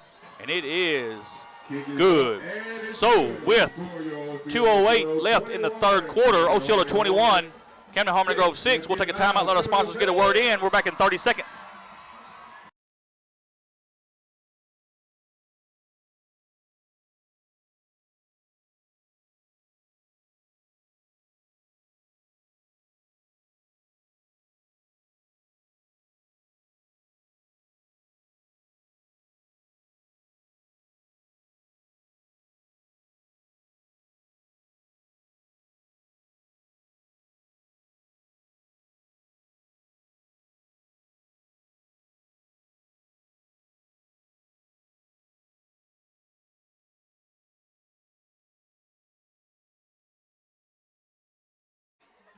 And welcome back to Seminoles Stadium. We are on the campus of Osceola High School. Seminoles has just scored on a 19-yard touchdown pass from number 2, M.J. Vance, number 1, Dan Newsom. Jacob O'Kane's extra point was good. Seminoles lead 21-6, 2:08 left in the third quarter. And it looks like Osceola's going to try the onside kick here. O'Kane approaches the ball, and it's going to be a high end-over-end kick that's going to go out of bounds at the 25-yard line.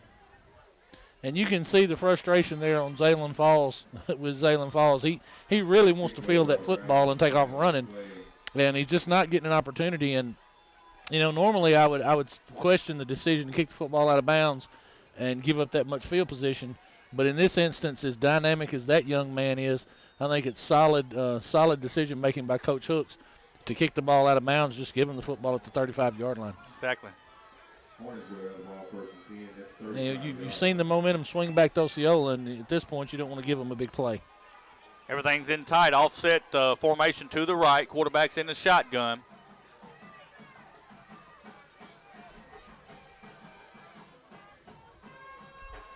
Had to get the chain set on the far side, and here we go. And there's a snap. Quarterback's going to keep the ball. He's across the 40.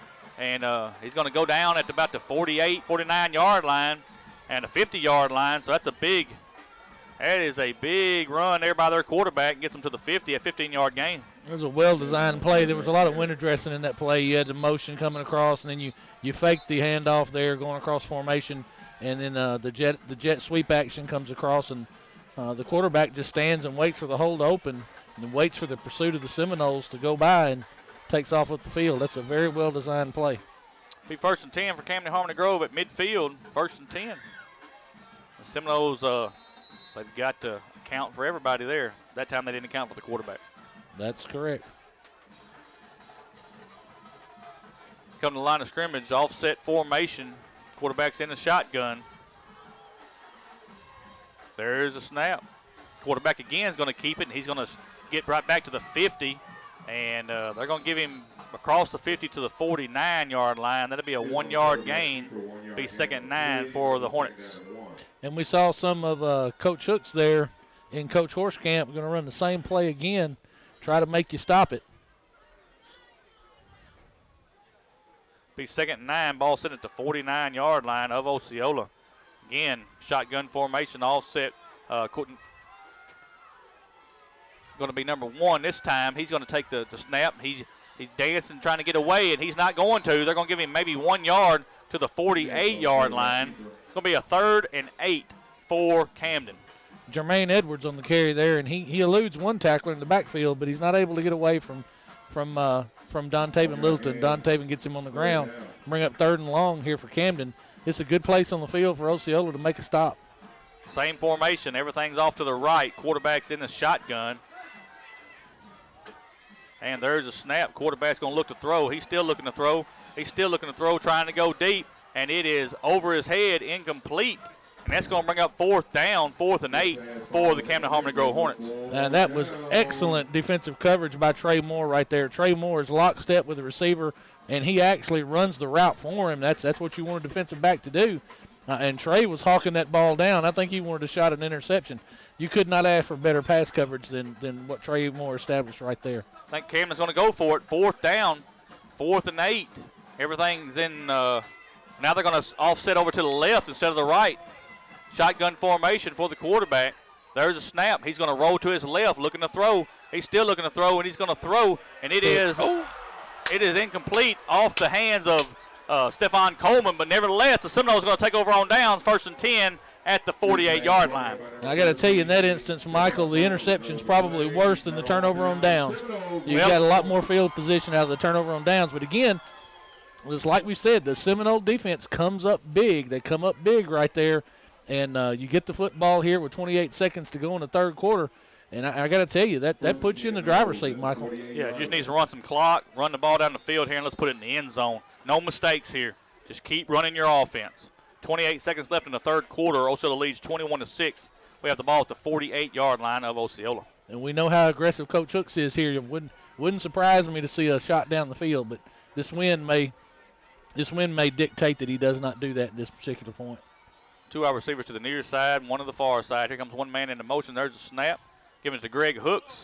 He is across the 50, and he's going to go down to about the 47-yard line. I think we got a flag back here at the 41-yard line, though. There is a flag, and I'm not sure where that's going to come from, but it's a good, solid run by Greg. And you have Coach Hooks on the field talking with one official. And I don't know what the discussion is about. It looks like the referee, the white hat, is pointing toward Osceola. Yeah, it was thrown where the flag was thrown towards Osceola. We got a huddle in the middle of the field, and let's find out what this penalty is going to be about. Here he comes.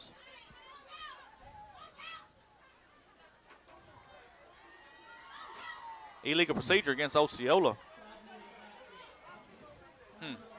5 men in the backfield is what he called. Okay. Well, the ball is going to go back now to the 43-yard line. Be first and 15 for Osceola with 19.2 seconds left in the third quarter. I'm not sure how they decide what the yardage is to mark off of that penalty, but I think Osceola's going to let the clock run out. It appears Well, that wait way. a minute. No, he's going to call him over. Oh, I don't know what he's doing now. Got about 5 seconds on the clock. They're going to let this clock run out, and we're going to take the end of the third quarter with your score: Osceola 21, Camden Harmony Grove 6. We'll take a timeout. Let our sponsors get a word in. Back in 1 minute.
Folks, you're seeing the live feed. We're waiting on the radio to come back.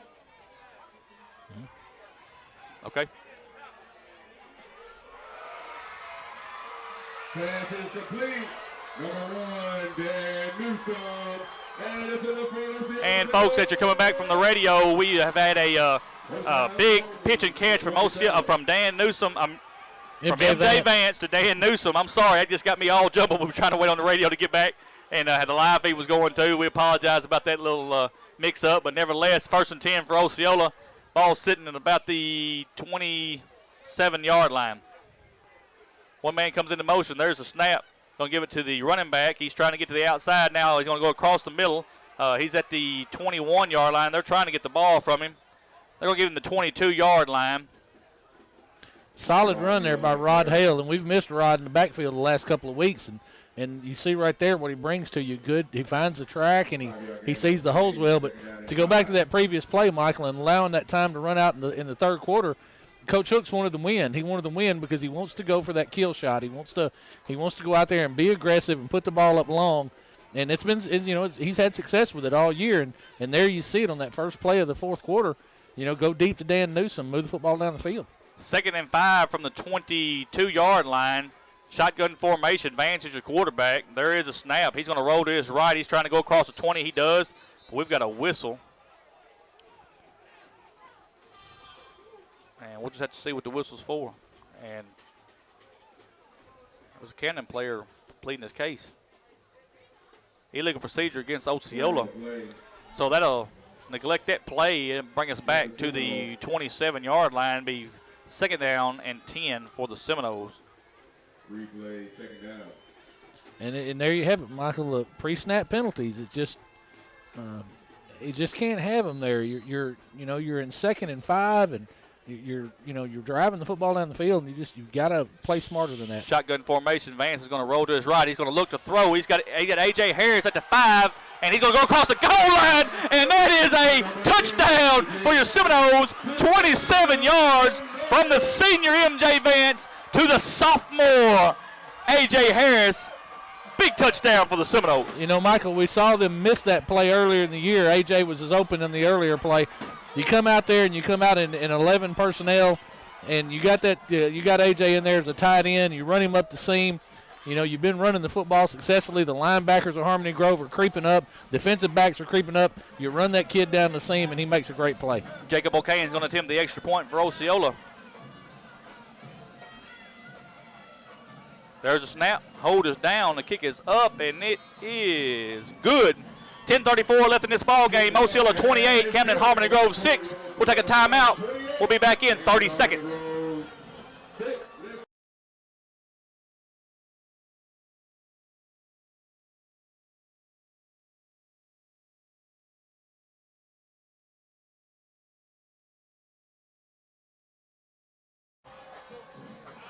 And welcome back, Seminole fans, to Seminole Stadium.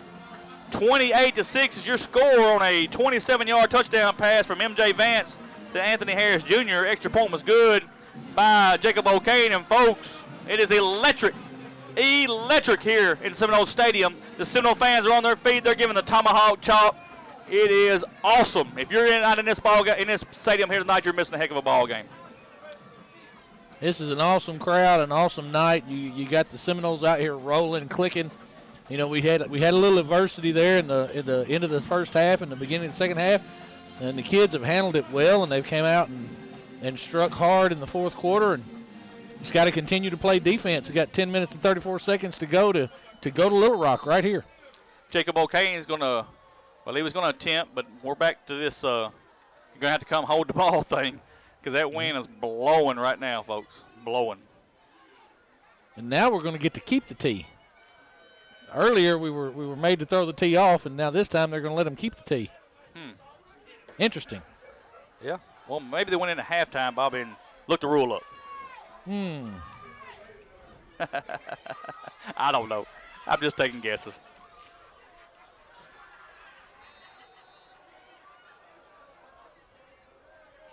Jacob O'Kane's getting that ball exactly where he wants it on that tee. Trey Moore is going to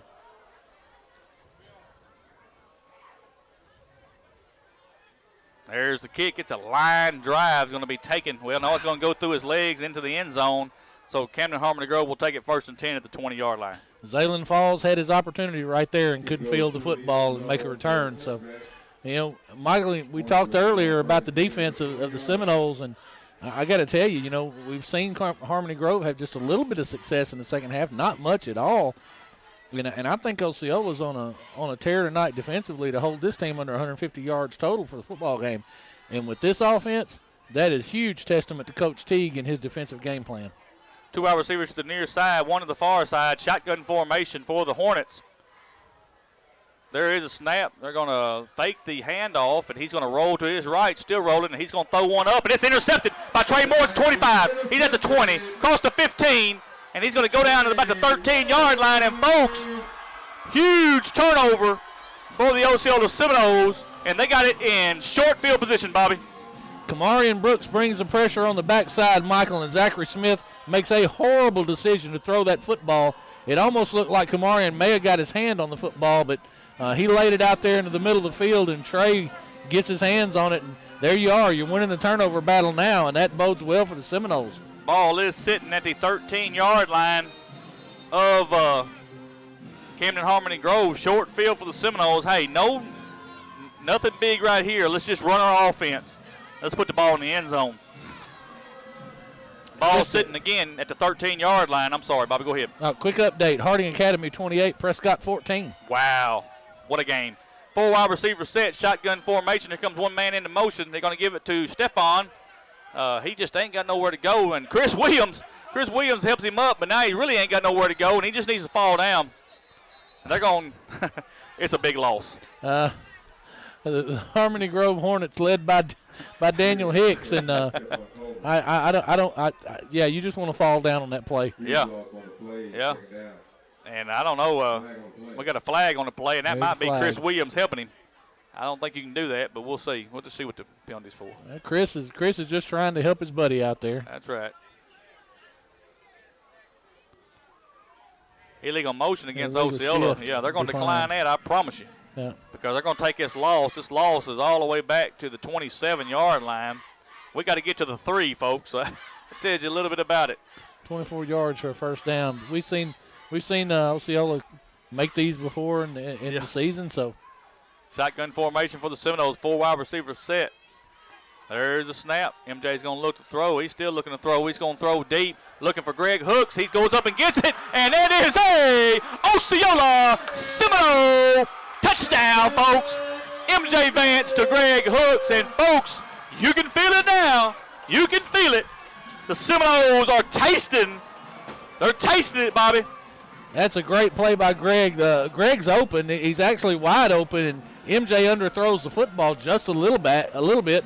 And Greg's able to control his body and turn around and come back for the football and make a great catch. It actually gets tipped just a little bit, and Greg goes up and gets the football. That's, we've talked about these receivers all year. I think they're the best 4 in the state. Jacob O'Kane's going to attempt the extra point. There is a snap. The hold is down. The kick is up, and it is good. 9:49 left in this ball game. Osceola 35. Camden Harmony Grove 6. We'll take a timeout. Let our sponsors get a word in. We're back in 30 seconds.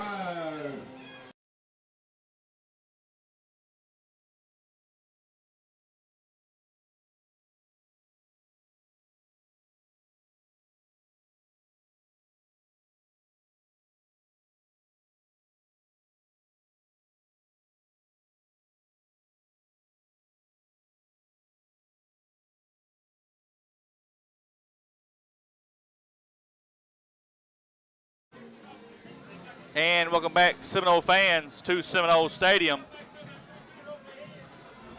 Seminoles just scored on a 28-yard touchdown pass from MJ Vance to Greg Hooks. The extra point was good by Jacob O'Kane. The Seminoles lead 35-6.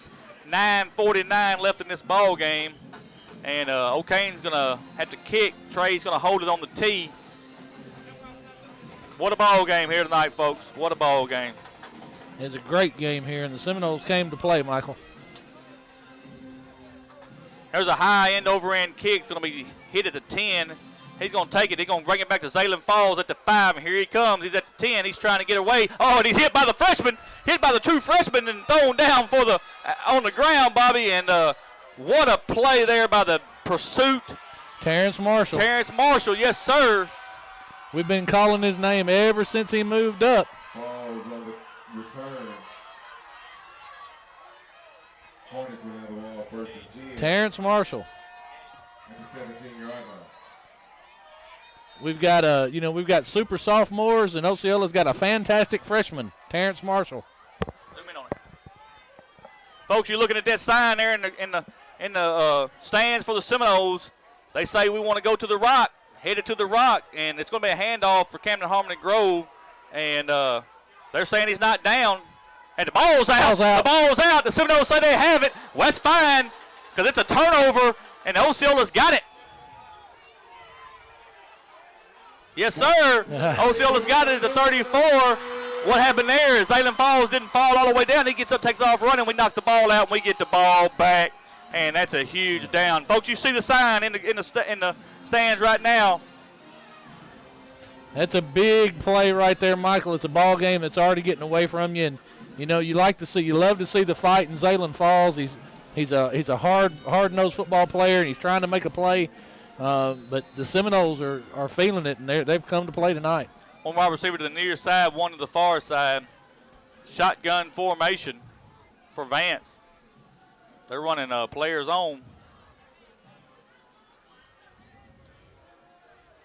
Offset eye. There's a snap. Vance is going to take it. He's going to be hit. Going to go across the 30. He's still going down to the 28-yard line. He's going to bring up a second down, 2nd and 4 for the Seminoles. And there again, the strength of MJ Vance. He's hit 3 or 4 times at the line of scrimmage. He just bounces off of it and keeps going. He's just a hard man to bring down. Seminoles are not going to be in any hurry, folks. They want to run this clock. They've got 9 minutes, and they're ready to take that return trip to Little Rock. One wide receiver to the near side, one to the far side. Offset I formation. Quarterback's in the shotgun. There's a snap. Quarterback's going to take it again, but he didn't have nowhere to go that time, and he's going to go across the 30. Going to be back to the 30. So that's going to bring up a second down, 2nd and 6. Number 57, Dade Turner on a strong tackle there. Strong tackle on MJ Vance. Again, Osceola 3rd and manageable. You're 3rd and 5, 3rd and 6. You just take your time here, let the clock run, and come out, and you're in 4-down territory anyway. Just try to get, at least half of this right now and continue to play football. Ball sitting at the 30-yard line. Be 3rd down and 6. Once again, offset I to the right. Quarterback's going to keep the ball this time, and we've got a whistle. And I think we've got the delay of game, Bobby. It was close. Yeah, well, maybe that referee ain't thrown no flag all night, and he just wanted to call it. I don't know. Look, that's what they're calling it. It was close. It was close. It's close enough. He called it, didn't he? Harding Academy has scored again, 35-14, Harding Academy. Wow. Harding Academy's got a good football team, but I promise you folks, Prescott's got a heck of a football team too. Had his 2 heavyweights fighting down here tonight, just like there's 2 heavyweights right here fighting. Any 4 of these teams are worthy of a state championship, I promise you. I would agree with that. I think all 4 of these football teams are coached well and they're solid. 35-yard line, 3rd and 11 for Osceola. There's a snap. Quarterback's going to look to throw. He's still looking to throw. And he's going to throw to the sideline. He's got Dan Newsom. Pitch and catch is complete across the 15 to the 14-yard line. And that is a 1st down for Dan Newsom. Now, there's a missed coverage there. Dan's in the slot, and it's not really a wheel route. He just runs in behind Greg Hooks there in a sort of a wheel route, and he comes wide open. Looked like the inside coverage, the guy with inside coverage responsibility did not follow Dan on the outside like that. A good throw by MJ. He puts it on the money. Solid play by the Seminoles. Ball sitting at the 15-yard line. 1st and 10 for Osceola. 7 minutes left. Seminoles lead 35-6. There is a snap.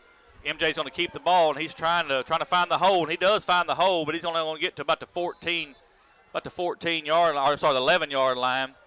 Be a 4-yard gain, be 2nd and 6 for Osceola. And again, MJ makes something out of nothing. I mean, the kid just he doesn't go down on first contact, and he continues to put pressure on defenses with his ability to run and throw.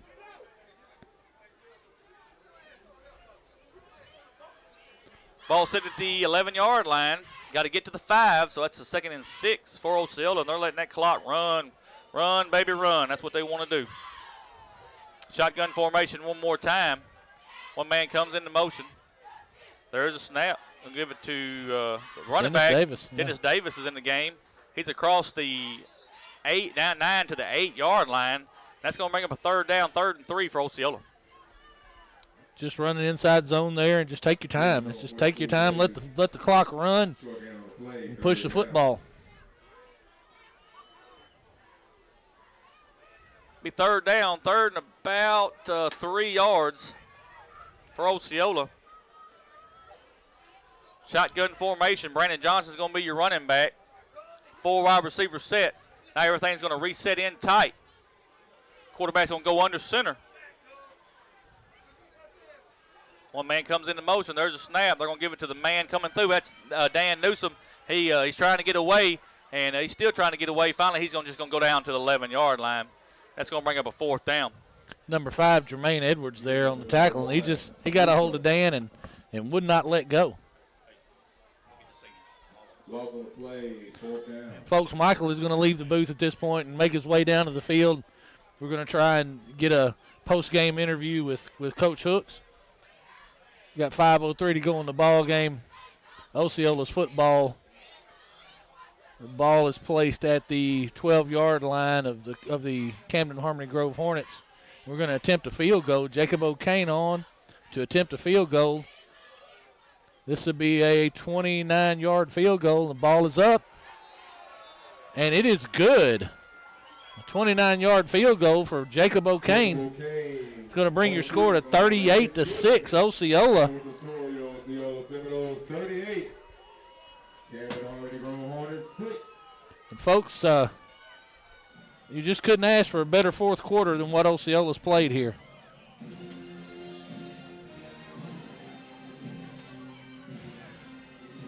Seminoles are excited. Your fans are excited. We got a good crowd here. Everybody's excited about a trip to the Rock. And Osceola is going to set up for kickoff here.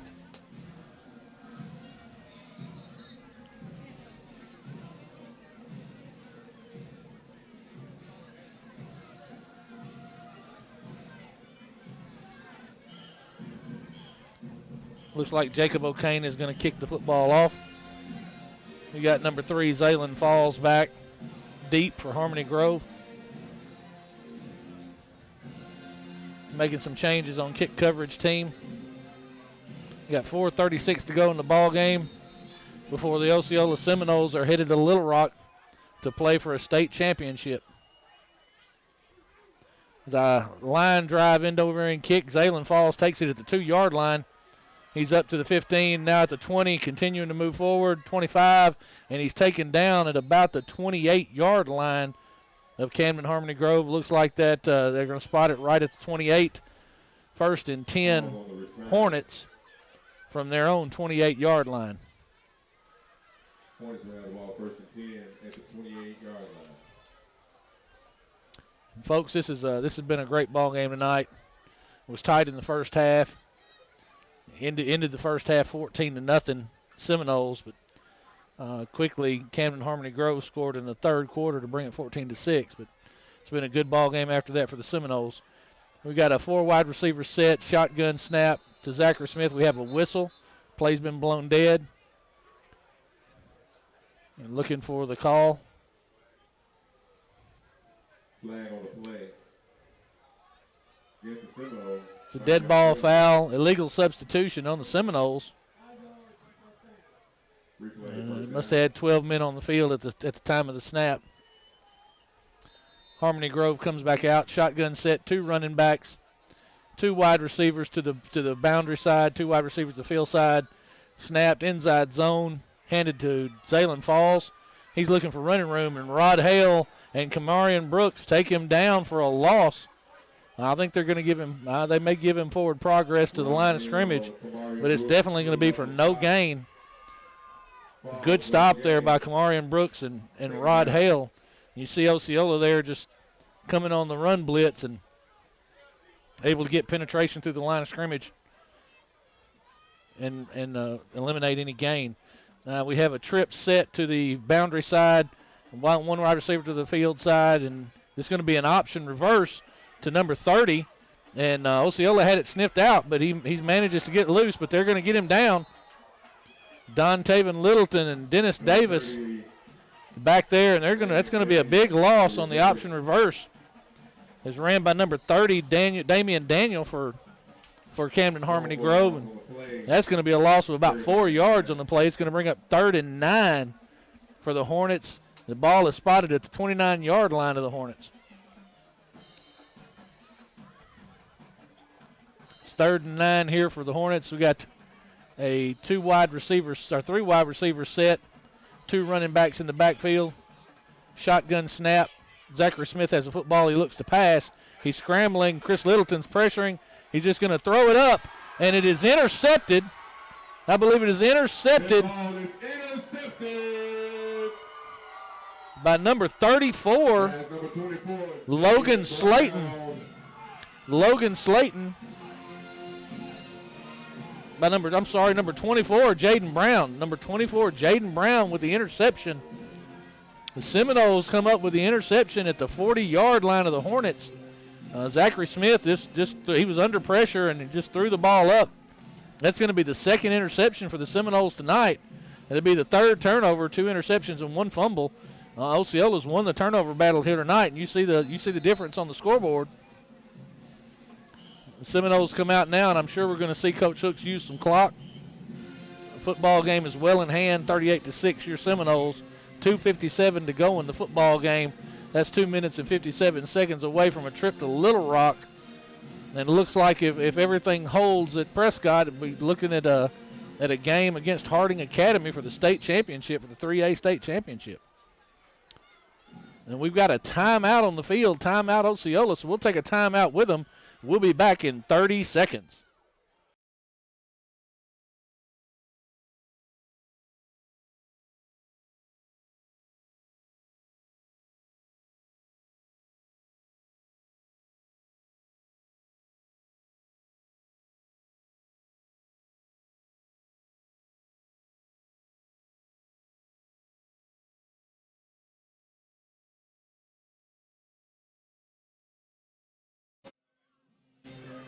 And welcome back to Seminole Stadium, folks, on the campus of Osceola High School at Maurice Carthon Field.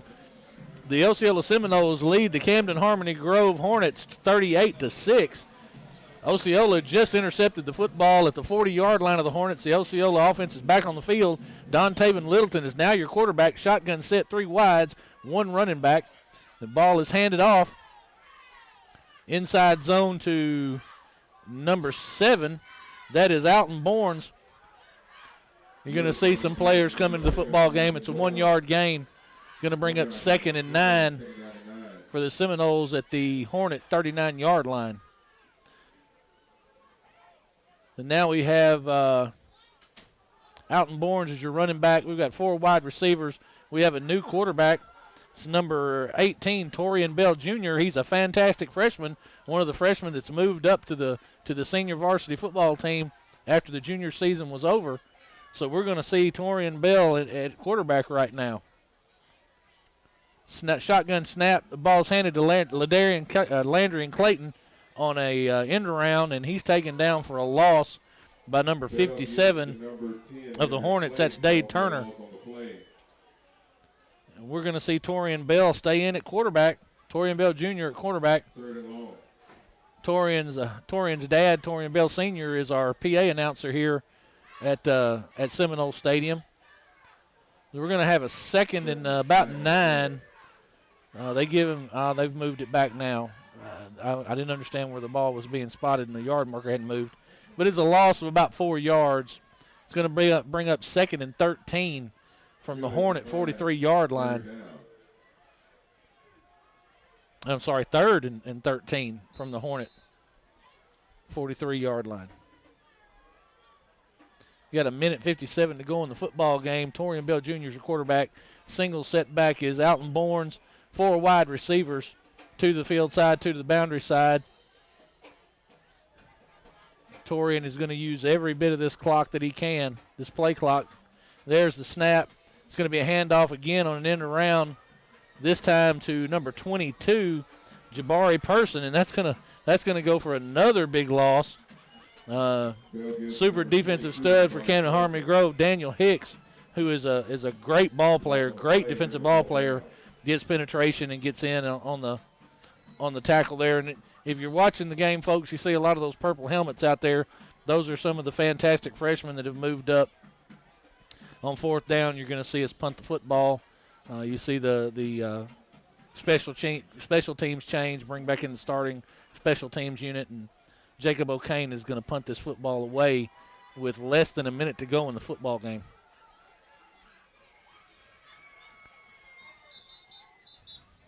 And now we're going to have a whistle. Let's see what the referee calls. Little confusion there on the offensive side of the football for the Seminoles, trying to get a lot of players in the football game, get a dead ball foul, and it is a delay of game.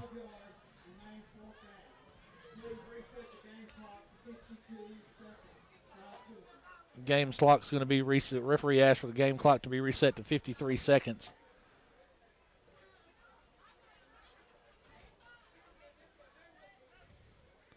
And we are going to repeat 4th down. The ball is marked at the 45-yard line of the Seminoles. Jacob O'Kane is deep to punt. Snap is back, and here's the punt. It's a good high punt. It's going to be taken by Zaylen Falls. Oh, he's muffed it, and it's going to be Osceola football. Zaylen Falls drops the football, and Osceola recovers. And that is your 4th turnover. I'm going to try to get you a number on who recovered the football. I believe it was number 6. I believe number 6, Nicholas Charles, recovers that muffed punt by Zaylen Falls. It was a good punt by Jacob O'Kane. Falls had an opportunity to return the football, and he just dropped the football. That's 4 turnovers for the Hornets, 2 interceptions, 2 fumbles, all recovered by the Seminoles.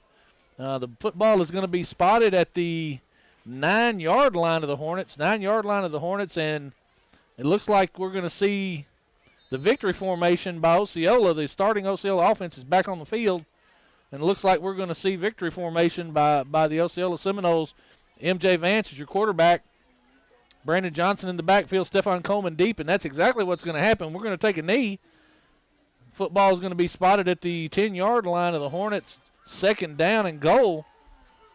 We're going to see sportsmanship displayed here by Coach Hooks. We see players on the field congratulating one another.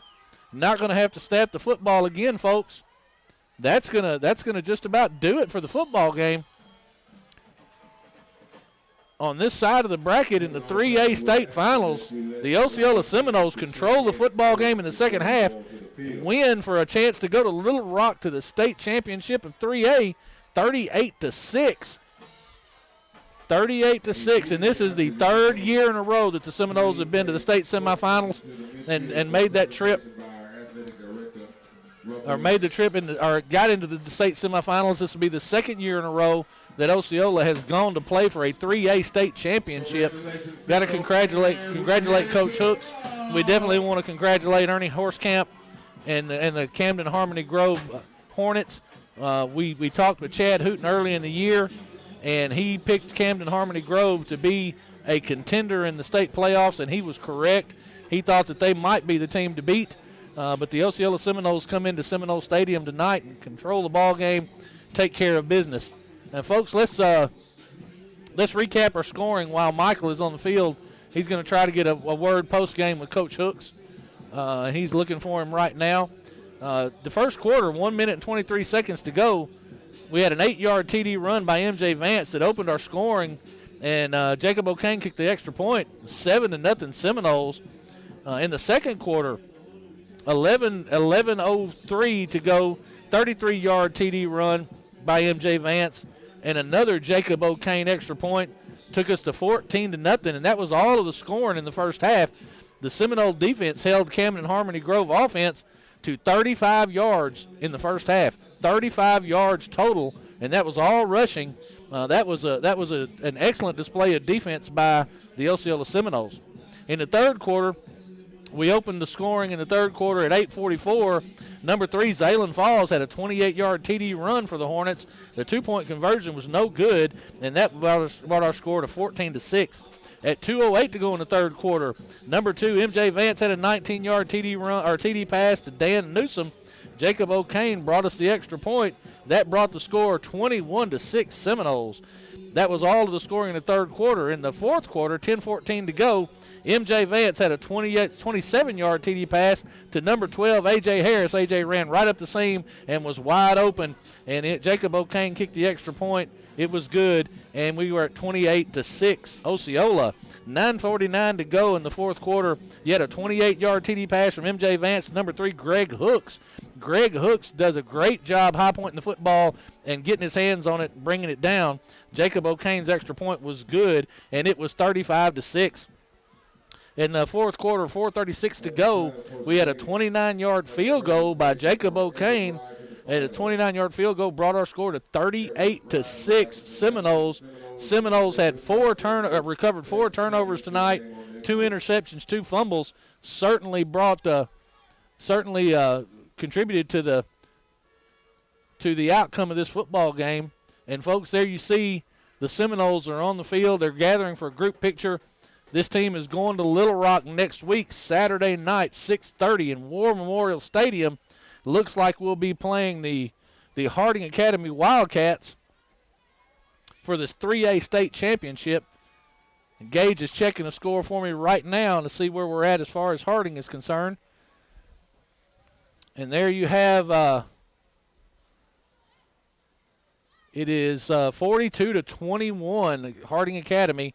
How much time to say? It has 4 minutes left. 4 minutes to go in the ball game in Prescott. 42-21, Harding Academy.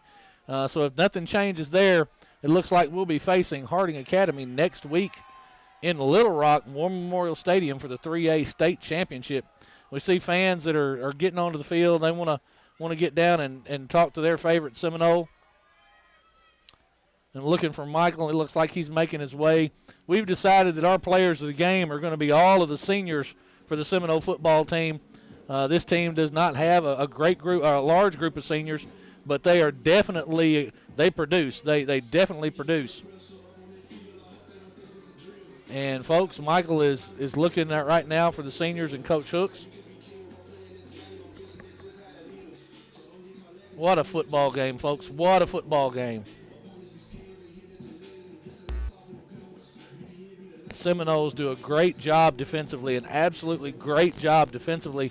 You see that sign that we saw earlier in the stands headed to the rock. The Seminoles will be going down. Second time in 2 years to play for a state championship. Michael has our seniors down there. You see our seniors lining up. Kenyon Troop, Greg Hooks, Bill Estelle, MJ Vance, Chris Littleton, Chris Williams. What a great group of kids they are right there. Trent Brown. Trent had a serious injury last year, didn't get to play much. And this is great. Here comes Coach Hooks. Folks, let's get down on the field. And there's some parents taking some pictures. We're going to let them get their picture out. And let's go down to Michael.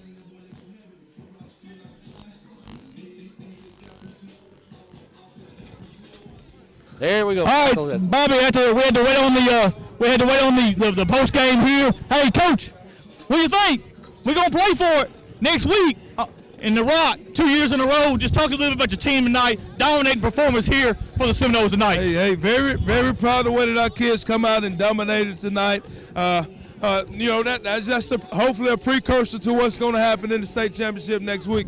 I thought that they stuck to the game plan and did not get flustered when the game got a little tight, and we did what champions do, finish. But, this is exciting, but, this is what we expected to do. So we still have unfinished business to take care of. Coach Hooks, 35 yards is all they had in the first half. Just talk a little bit about your defense. Your defense set the tone from the get-go. Just talk a little bit about your defense and then leading into your offensive game plan to score 35 here tonight. Well, coming into a game like this with a win was a huge factor.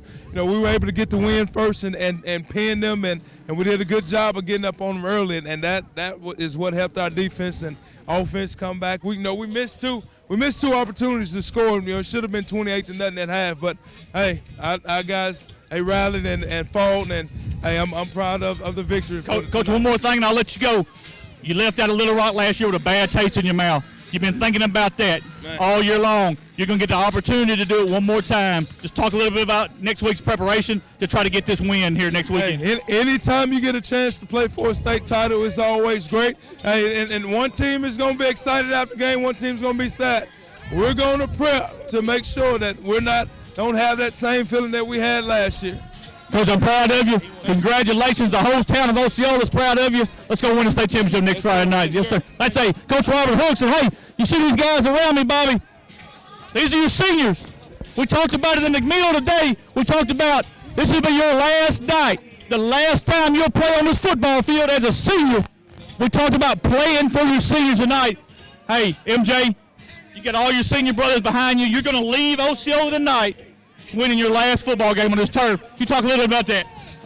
First I want to thank God for the opportunity for us to be here, and my O-line, I want to thank all my offensive line, had gave me good protection to even throw the ball. All the fans that's here, do that in front of us, and we left this field with a bang. Exactly right. Hey, Greg Hooks, come on in here. Hey, what a huge game tonight. You're playing your last game. Talk a little bit about it, Greg. It was very special to play my last game with these guys, That's right. O-line, quarterback. That's right. BZ. That's right. Y. Treyway. Dan. That's right. Hey, can't leave out Stephon with the receiving core either. Exactly right. I'm proud of y'all. Jacob O'Kane step in here.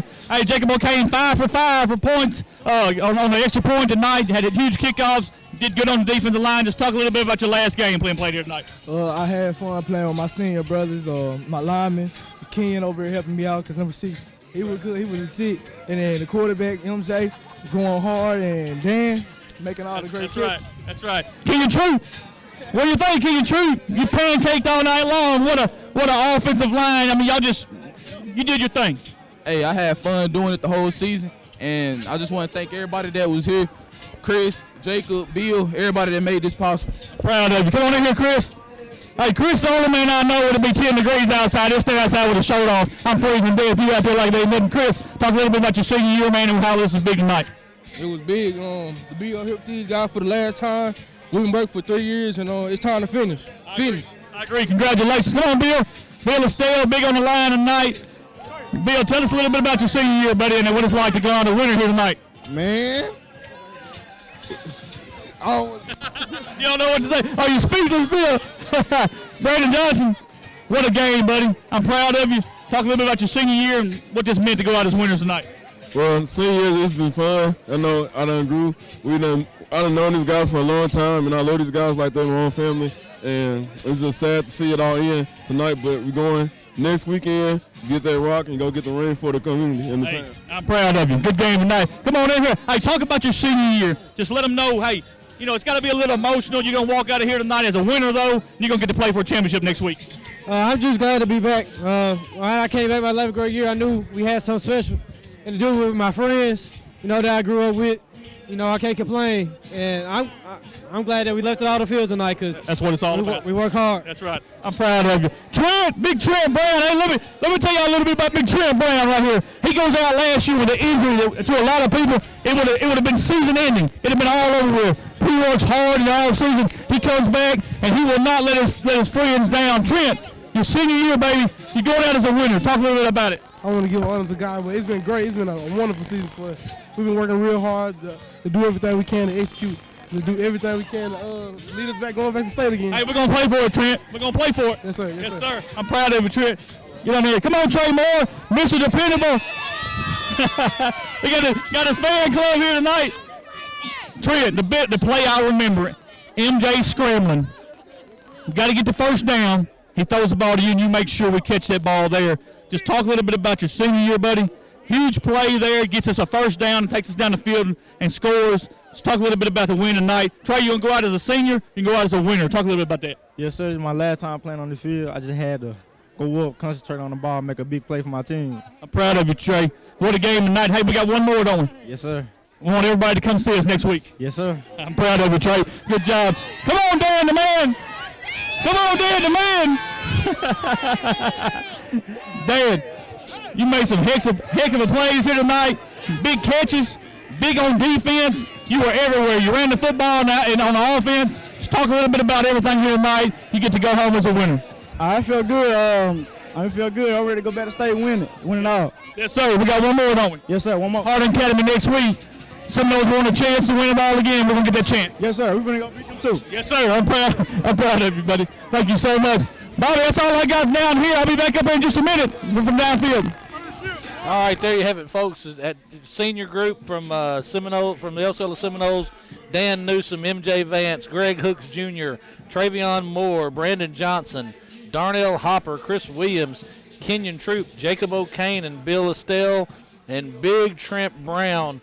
Solid group of seniors for the Seminoles that'll get a chance to go to Little Rock next week and play for a 3A state championship.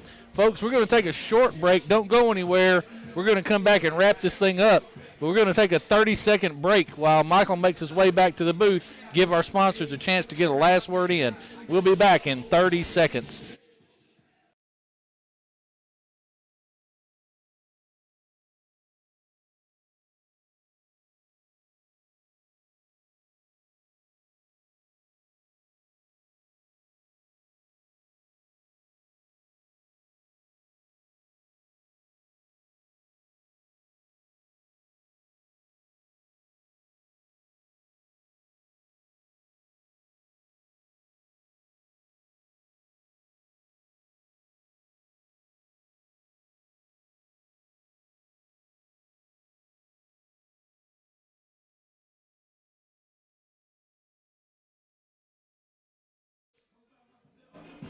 And welcome back to Maurice Carthon Field here in Osceola at Osceola Seminole Stadium on the campus of Osceola High School. You've just witnessed the Osceola Seminoles dominate the Camden Harmony Grove Hornets 38-6. 38-6, and then the Osceola Seminoles have been victorious in the state semifinal round to make their way to Little Rock, Arkansas next week in War Memorial Stadium to compete in the 3A state championship against Harding Academy. And folks, Michael has gotten back up into the booth, and we're watching the players out on the field still celebrating. Got fans out there celebrating. Just a great night in Osceola. Michael, what do you think about that? You tired from that trip back up? Tell y'all what, we got too many steps.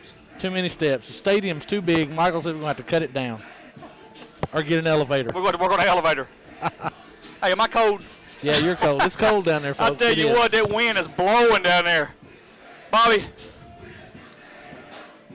since last year when we got embarrassed down in Little Rock, they didn't just circle this game, but they worked hard every week to have the opportunity to get back. Folks, we're going to have an opportunity to play for it next week. And it's going to be on Saturday night, 6:30 in the Rock. Fans got to come. You know why? Because we can't show it on TV next week, folks. There will be no live stream next week. Will not be a live stream from the Seminole Nation next week. However, we will be on the Sudbury Radio Sports app. Live on the radio. And we will be on 96.3 Super Country out of Blytheville. And so you can listen to us, but the AAA will not allow us to do the live feed. They have a independent company that does that. And so you can watch it, but I think you have to go to their website and pay some money, and that's how you get to watch it. But it won't come from the Seminole Nation next week. This is going to be a journey that's coming to an end for football for us. And folks, just let me tell you just real quick. We started off not knowing if this was going to happen. First National Bank of Eastern Arkansas stepped up, gave us a huge donation that allowed us to buy the equipment. Without Greg Reese and Taylor and them down there at First National Bank of Eastern Arkansas, this don't happen. But then come right in behind it, you have Bugmobile of Arkansas, who gives us a good donation. Roller Swift Funeral Home that gives us a good donation. Tyler Dunnigan, council member for the city of Osceola. Farm Bureau Insurance, Mr. Grant Barnett. H&R Block of Mississippi County. Like I said, Ed Harshman, but I'll say it again, Ed Harshman, Harshman Reynolds. Them are our core sponsors for the Seminole Nation. I want to thank our game sponsors for tonight, the Pill Peddler Pharmacy, Jerry Raper. We appreciate you so much, Jerry. White's Pro Striping, Mark White, alumni. Jerry's an alumni also, but Mark White, he's an alumni, Seminoles. And Barton's of Osceola. David down there, I've known him for a long time. He's moved on to Jonesboro, and he's in upper management, but I've known David forever. And he's also Seminole alumni. It's amazing how they find their way back, Bobby, to sponsor. Everybody that sponsored our live feed, our Sudbury Radio Sports app, everybody that's sponsored on 96.3 Super Country, thank you so much. Miss Donnie Berg, who's at the station, who's been here since game one every week with us, who keeps us straight to station. Thank you so much. Mr. Harold Sudbury Broadcasting. Without him, we could not get it on the radio or on the sports app. Mr. Sudbury, I appreciate you so much for allowing us to do what we do. We've been doing this for a long time. Before us, they were doing it back in the day. I mean, forever. They've been doing this. Without him, it isn't possible. Want to thank Gage Eflin. Him and Addison have been on the cameras this year. Addison started off with us. Gage kind of finished it up. Both of them are here in the booth with us tonight, so that just tells you, how great that is. Jay Gonzalez, son, buddy, I can't tell you enough how much you mean to us, because I'll say it, Bobby can work that stuff, but I can't. You do an excellent job. Buddy, you got a calling. I believe one day if you wanted to really do it, you could do producing and directing, because you got the niche for it. And I appreciate everything you did for the Seminole Nation. Coach Thompson. He has helped us with stats all year long. He does it for the football team, and he's been very gracious to allow to give us the stats. He's sitting here to my right now, brought us some stats in, and we'll probably look at some of them before we get off the air here. Yep. Bobby, if you want to, let's talk about stats, because we hear the old adage, and you hear it all the time, that defense wins championships. Well, let's talk about defense tonight. Let's talk about the Osceola Seminoles. Camden Harmony Grove had 31 rushes tonight for 105 yards. They were 0 for 10 passing. 0 for 10. They did not gain 1 yard passing. The only 2 passes that were completed by Camden Harmony Grove tonight were interceptions. Right. That's 105 yards for a team that has averaged well over 300 yards a game all season long. Exactly. Defense wins championships, and you saw a display tonight of defensive prowess by the Seminoles. Probably the best defensive ball game they've had all year. Certainly the best defensive ball game they've had since Hoxie. And Osceola, their offense just keeps clicking. We've averaged around 360 yards a ball game all year long. Tonight, we've got 40 rushes for 134 yards, 12 of 15 passing for 202 yards. That's 336 yards, Michael. Wow. 336 yards of total offense. MJ Vance, 12 of 15 on passing, 202 yards. He has 20 rushes for 108 yards. Wow. And 3 touchdowns running, 2 touchdowns passing. That tells you that all 5 touchdowns, MJ had his hands on the football. That offense runs through MJ Vance. Dan Newsom had 4 receptions for 70 yards and a touchdown. Trey Moore, 2 receptions for 54 yards. Trey also had an interception and a fumble recovery. Jacob O'Kane was 5 for 5 tonight on extra points, and we talked about that earlier in the year when we were having problems with the extra points, that it might come back into play. Well, that problem's been corrected. Jacob O'Kane 5 for 5, and he had a 29-yard field goal that ended our scoring and brought us to the 38-point mark. So that's a positive there for the Osceola Seminoles. Jacob O'Kane kicking a field goal from 29 yards out. All in all, this is a dominating performance by the Seminoles on a night where we had some high wind. We had some cold temperatures, but the Seminole defense, and I told you this early in the year, Michael, when we were looking at them, we were watching practice. If this football team can find a defense, they're going to be really, really tough to beat. And that's what we've seen. We've seen that defense come up big in many football games this year, but none bigger than this one tonight. You're exactly right. And so, folks, that's going to kind of wrap it up. What a game here tonight. If you wasn't here, you missed it. Folks, hey, we play at night next week. 6:30, I think it's a 6:30 start down in Little Rock, War Memorial Stadium. Be 2 years in a row your Seminoles have been there. We have got to get in them vehicles and travel to Little Rock for that ball game next Saturday night. We know who we're going to play. We're going to play Harding Academy. Hey, they're very talented on offense. They got a pretty good defense. But, hey, we're going to play that football game. Nobody's going to give us a chance because they beat Prescott tonight, and supposedly Prescott and Harding Academy was the real deal. Well, I'm going to tell you, folks, everybody listening to us tonight, I know you're listening all over the state and you're listening down the south. The Seminoles are for real. You hadn't seen us. The Seminoles are for real, and they're going to come next week to Little Rock to try to do all they can to win a state championship.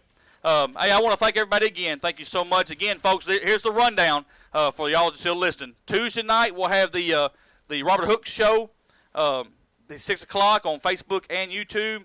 And then next Saturday night, if it all works out right, we'll have a meeting Monday with them.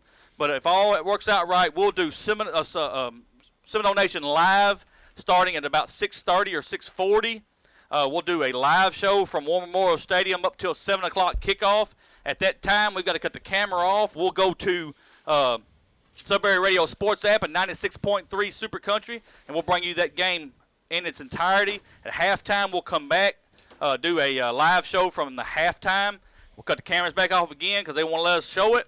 And then after the game, we'll come live. No matter what happens, we'll come live with post game. And but you'll be able to see that. Just you can't show the game, but we'll be able to do our shows. But everything else from start to finish will be on the Sudbury Radio Sports app and 96.3 Super Country out of Blytheville, Arkansas. So I've done thanked everybody. Man, we're so excited up here with the last ones in the booth. Besides, I think we got another reporter down there on the end, and Coach Thompson's here with us. We just want to say from Osceola tonight, State semifinal game between your Osceola Seminoles and the Camden Harmony Grove. Seminoles win 38-6. Will face Harding Academy next week in Little Rock for a state championship. We're going to say good night from Seminole Stadium.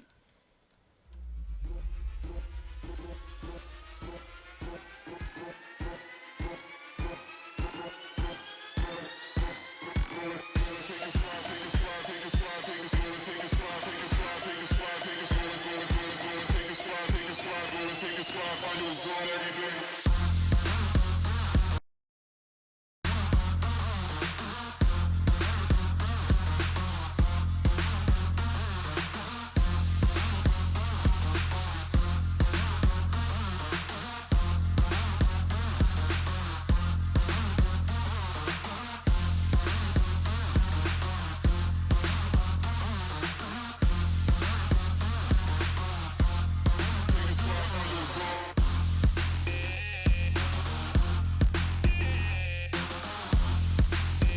slide,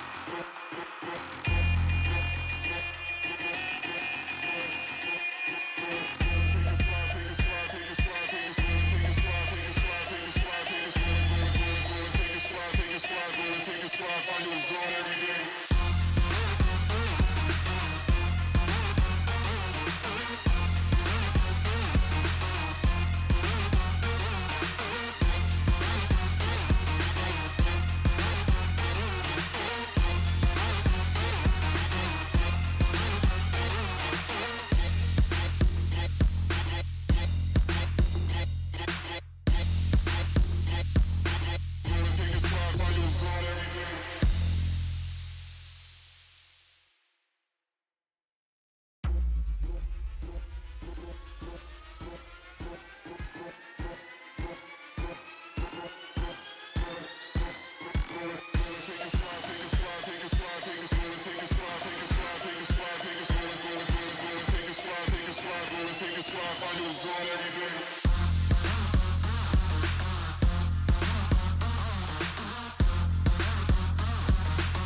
every day.